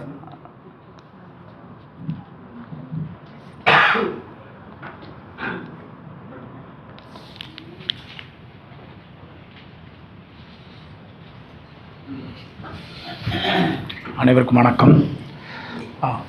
என்னோட நீங்கள் பேசுன மாதிரி தான், சில எழுத்தாளர்களை வந்து அவங்க எழுத்தை மட்டும் படிச்சுட்டு அவங்க கிட்டக்க போயிடக்கூடாதுன்னு சொல்லுவாங்க. அது மாதிரி இல்லாமல் நிஜமாக அவர் மறைஞ்சப்போ முகநூல் பூரா பார்த்திங்கன்னா அதை பூரா நான் சேகரிச்சுட்டே இருந்தேன், அவர் பேருக்கு கீழே வச்சு. அவ்வளவு ஒரு நல்ல மனிதர். அவரை முறை நான் சந்தித்தது வந்து கவிஞர் நெப்போலியனும் நானும் சிங்கப்பூர் ரைட்டர் ஃபெஸ்டிவல் அப்போ வந்திருந்தார். அவரோட ஒரு 10 இசை கற்றுக்கிறதுக்கு, மேற்கத்திய இசை கற்றுக்கிறதுக்கான ஒரு புத்தகம் வாங்கினேன் நான். எனக்கு புத்தகம் தான் எனக்கு படிக்கணும் இல்லையோ வாங்குகிற பைத்தியம். அதை வாங்கல அவரோட ஒரு சின்ன ஒரு உரையாடல் தான் நிகழ்ந்தது. அவர் சொன்னார், இது ரொம்ப விலைக்கூட எல்லாம் வாங்கிறீங்களான்னு, நீங்கள் இதுக்கு இவ்வளோ உழைப்பு போட்டு இது பண்ணியிருக்கீங்களே, அதில் வாங்குறது மகிழ்ச்சின்னு சொன்னப்போ அவர் முகத்தில் ஒரு சின்ன ஒரு மலர்ச்சி தெரிஞ்சது. அது மட்டும்தான் இப்போ எனக்கு நினைவில் வருது. அது போக இங்கே தம்பிகள் எல்லாரும் அவரோட வகுப்பில் படிக்கிறத கேள்விப்பட்டு புத்தக கண்காட்சிக்கு போயிருந்தப்போ அவரோட 2 புத்தகங்களை வாங்கிட்டு வந்து கொடுத்தேன். அந்த புத்தகமும் அவரும் அந்த நினைவுகள் மட்டும்தப்போ வருது. அப்படி ஒரு நல்ல மனிதரை தெரிஞ்சுக்கிட்டதுக்கு இப்போ இன்னும் கொஞ்சம் ஆர்வமாக இருக்குது. உங்களோட சேர்ந்து நம்மளும் அவர் புத்தகங்கள்லாம் திருப்பி வாசிக்கணும், படிக்கணும், அவரோட சேர்ந்து ஏதாவது இயங்க முடிஞ்சதுன்னா எங்களான ஒரு ஆர்வம் வருது. நன்றி. இது அண்ணன் கொடுத்த புத்தகம் தான் எனக்கு. அவர் எப்போ போனாலும் ஒரு ஏதாவது ஒரு புத்தகம் இருக்கா கொடுத்துருவார். இது அவர் கொண்டு வந்து கொடுத்த புத்தகம் தான். இதில் நான் செலியன் சார்ட்ட நேரடியாக பேசுனதை விட இதில் நிறையா நான் கற்றுருக்குறேன். ஒரு படைப்பாளியை பேசுகிறத விட அவர் படைப்பை பேசுகிறது தான் அதுக்கு செய்யக்கூடிய நியாயமாக இருக்குன்னு நினைக்கிறேன். அதுதான் நம்ம தொடர்ந்து செய்யக்கூடிய ஒன்று. ஒரே ஒரு சின்ன தகவல் மட்டும், ஒரு ஒளிப்பதிவாளராக சாரோட இடங்கிறது, அண்ணனோட இடங்கிறது என்பது பெரிய இடம். நீங்கள் அதை வந்து திரையில் ஒரு யார் இந்த படத்தை எடுத்திருப்பா, இந்த ஃப்ரேமை யார் வச்சுருப்பா அப்படிங்கிற ஒரு இதை பண்ணும்போது, நான் ஒரு எடுத்துக்காட்டு கல்லூரி படத்தில் இந்த பையன் நாயகன் வந்து வீட்டில், அவங்க வீடு அப்போ தான் காமிப்பாங்க, அந்த குழந்தை உட்காந்து வச்சுட்டு இருக்கும், ஒரு கர்ச்சீப், அந்த நாயோட கர்ச்சீப் வந்து அழுக்கு சாயம் இருக்கும், தூக்கி அந்த பொண்ணு மூஞ்சில் ஏறுவான். அந்த மூஞ்சில் ஏறும்போது அங்கே ஒரு அமைதி அந்த பொண்ணுக்கிட்ட இருக்கும். சாரு அந்த விரும்புகிற அமைதி தான். படத்துக்கு வசனம் தேவையில்லை அப்படிங்கிறத அடிக்கடி சொல்லுவார். வசனங்கிறது இல்லை, இது காட்சி மொழி. படம்ங்கிறது ஒரு வகையான ஊடகத்தன்மை, இது காட்சி. நீங்கள் வந்து வசனத்தை நம்பி போகக்கூடாது அப்படின்னு சொல்லுவார். இது மாதிரி நிறையா இருக்குது பரதேசி படத்தில், தென்மேற்கு பருவ காட்டில். தென்மேற்கு பருவத்தில் சில ஷார்ட்ஸ்லாம் நான் போய் கேட்டேன், சார் இது நீங்கள் வச்சிங்களா இல்லை உங்கள் இயக்குனர் உங்களை வைக்க சொன்னார் அப்படின்னு. அவர் அதுக்கு சிரிக்கிறத மட்டும் செஞ்சார். ஏன்னா அதுதான் அவரோட இடம் நான் நினைக்கிறேன். அந்த அமைதி இருக்குல்ல, அந்த அமைதி மூலயமா தான் ஒரு பெரிய புரட்சி ஏற்படுத்தியிருக்காரு அப்படின்னு நினைக்கிறேன். ரெண்டாவது இன்னொரு விஷயம், மொழிப்பற்று அவருக்கு ரொம்ப அதிகம். நம்ம நினைக்கிற மாதிரி இல்லை. திரைக்குள்ளே அவர் பெரிய மொழியியல் சார்ந்த விஷயங்களையும் கையெடுத்திருக்கிறார். எங்களை சொல்லும் போதெல்லாம் தமிழ் படுத்தான் சொல்லுவார், தமிழ் சொல்லுவார், தமிழில் தான் எழுத சொல்லுவார். திரைக்கதை யாராவது ஆங்கிலம் பேசினா அவர் நிறைய சொல்லியிருக்காரு, முகத்துக்கு நேரெலாம் சொல்லியிருக்கிறாரு. இது கண்டிப்பாக அது ஒரு இறுதிய நிகழ்வு, நிகழ்ந்தல் கிடையாது. அவருக்கு செய்யக்கூடிய ஒரு பெரிய மதிப்பு இதுவாக இருக்காது. எனக்கு தெரிஞ்சால் இங்கே இருக்கிற மாணவர்கள் வந்து மேலும் மேலும் நிறையா அவர் சொல்லி வச்ச அந்த பாதை ஒன்று இருக்குது, உலக சினிமா சார்ந்த ஒரு பாதை. அது வழக்கத்துக்கு மாறான சினிமா, தமிழ் சினிமாவில் வந்து முற்றிலும் வேறுபட்டது. அதை செய்வாங்க நம்புகிறேன். நன்றி, வணக்கம். அடுத்த ஒரு நிகழ்வு இருக்குது மற்றும் குழுவினர். அவங்களுடைய நேரத்தை நம்ம கூடுதலாக எடுத்திருக்கோம். மற்றும் குழுவினருக்கு இந்த நேரத்தில் நான் நன்றி சொல்லிக்கிறேன். எல்லோருமே சரிவான அண்ணனுடைய படம் சார்ந்தோ அல்லது அவருடைய பழைய அனுபவம் சார்ந்தோ பகிர்ந்துக்கிட்டீங்க. தொடர்ச்சியாக இங்கே வந்திருக்கக்கூடியவங்க சினிமா மீது ஆர்வம் உள்ளவங்களுக்கு நான் வைக்கிற ஒரு கோரிக்கை, கூடுதலாக டிஎஃப்எஸ் மாணவர்களுக்கு நீங்கள் நண்பர்களுக்கு பரிசளிக்கும் போது அண்ணன் செழியனுடைய புத்தகங்களை பரிசளிங்கன்னு கேட்டுக்கிறேன்.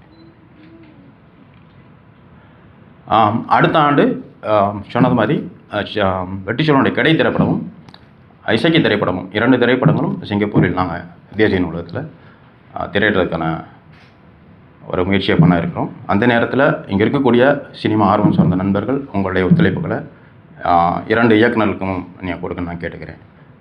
கோட்டைராஜும் இங்கே சிங்கப்பூருக்கு அழைச்சிட்டு வந்து ஒரு திரைக்காட்சியை உருவாக்கணும்னு நினைக்கிறேன். சார் இங்கே இருக்காங்க, சார்கிட்ட வைக்கிற ஒரு கோரிக்கை, இங்கே நாங்கள் வந்து இருக்கும் பொழுது, இங்கே நாங்கள் சினிமா சார்ந்து இயங்கும் பொழுது அந்த மாதிரியான நண்பர்களுக்கு உங்களுடைய ஆலோசனைகள் எங்களுக்கு தேவை. எப்பவுமே அணுகக்கூடிய நபர் தான் சார் எங்களுக்கு. சந்தோஷடைய 4D திரைப்படம் நாங்கள் உருவாக்கும் பொழுது சாரை போய் நேராக சந்திச்சுக்கேன். தனிப்பட்ட முறையில் அப்பப்போ நான் தகவல் பண்ணுவேன். அந்த சார் இன்றைக்கி வருவாங்களான்னு தெரியாது, சாருக்கு நான் அழைப்பெல்லாம் சொல்லலை. தொடர்ந்து நாங்கள் பணி சார்ந்து இயங்கிட்டு இருக்கல, கலை சார்ந்து நிறைய பேர் இயங்கிக்கிட்டு இருக்காங்க. அப்படி சினிமா சார்ந்து இயங்கக்கூடிய நண்பர்களுக்கு சார் போன்ற நண்பர்கள் இன்னும் கூடுதலாக கொஞ்சம் அணுக்கமாக இருந்து அவங்களுக்கு கொஞ்சம் வழிகாட்டணும்னு அந்த நேரத்தில் நான் கேட்டுக்கிறேன். என்ற வரையில் அவருடைய நினைவுகளை வந்து நீங்கள் கட்டுரையாக பதிவு பண்ணுங்கள், நிறைய பேருக்கு போய் சேரும். அதே போன்று இங்கே 10 பேர் இருக்காங்க. நாங்கள் டிஎஃப்எஸ் மாணவர்கள் வந்து நாங்கள் ஒரு 4 வகுப்பு முடிஞ்சிருக்கு, அதில் 10 நண்பர்கள் இங்கே இருக்கோம் சிங்கப்பூரில் மட்டுமே. அதில் வெற்றி படம் பண்ணிட்டாப்புல, தமிழ்வாணன் படம் பண்ண போகிறாப்புல, மாதவன் கண்டிப்பாக பண்ணாப்புல. அவங்க படம் பண்ணும் பொழுது அவங்களுக்கு ஏதாவது தேவைகளை கிடைக்கும் பொழுது உங்களால் இயன்ற உதவிகள் அவங்களுக்கு பண்ணுங்கள். அந்த வகையில் இங்கே வந்திருக்கக்கூடியவங்க அத்தனை பேருக்கும் அண்ணன் செழியன் அவர்கள் சார்பாக நான் நன்றியை தெரிவிச்சுக்கிறேன். செழியனுடைய சினிமா பள்ளி டிஎஃப்எஸ் த ஃபிலிம் ஸ்கூல் மாணவர்கள் சார்பாக நன்றி சொல்லிக்கிறேன். சொல்லாடு மோட்டில் நண்பர்கள் சார்பாக சொல்லிக்கிறேன். செழியனின் ஒளி உலகம் இந்த தலைப்பு வந்து எனக்கு கொடுத்தது தோழி பிரபாதேவி அவர்கள் தான். கிடைக்கக்கூடிய நேரங்கள்லாம் செழியனை பற்றி செழியனுடைய நண்பர்களும் செழியன் மாணவர்களும் பேசிக்கொண்டே இருங்க. அதுதான் அவரை நம்ம வந்து நினைவில் வச்சிருக்கக்கூடிய நிகழ்வாக இருக்கும். இந்த வந்திருக்கவங்க எல்லாருக்குமே என்னுடைய நன்றி சொல்லி இந்த நிகழ்வை நான் முடிச்சிடும். ஒரு 2-3 நிமிடங்களில் இந்த அரங்கத்தை நம்ம அடுத்த நிகழ்வுக்கு நம்ம கொடுக்கணும். நன்றி.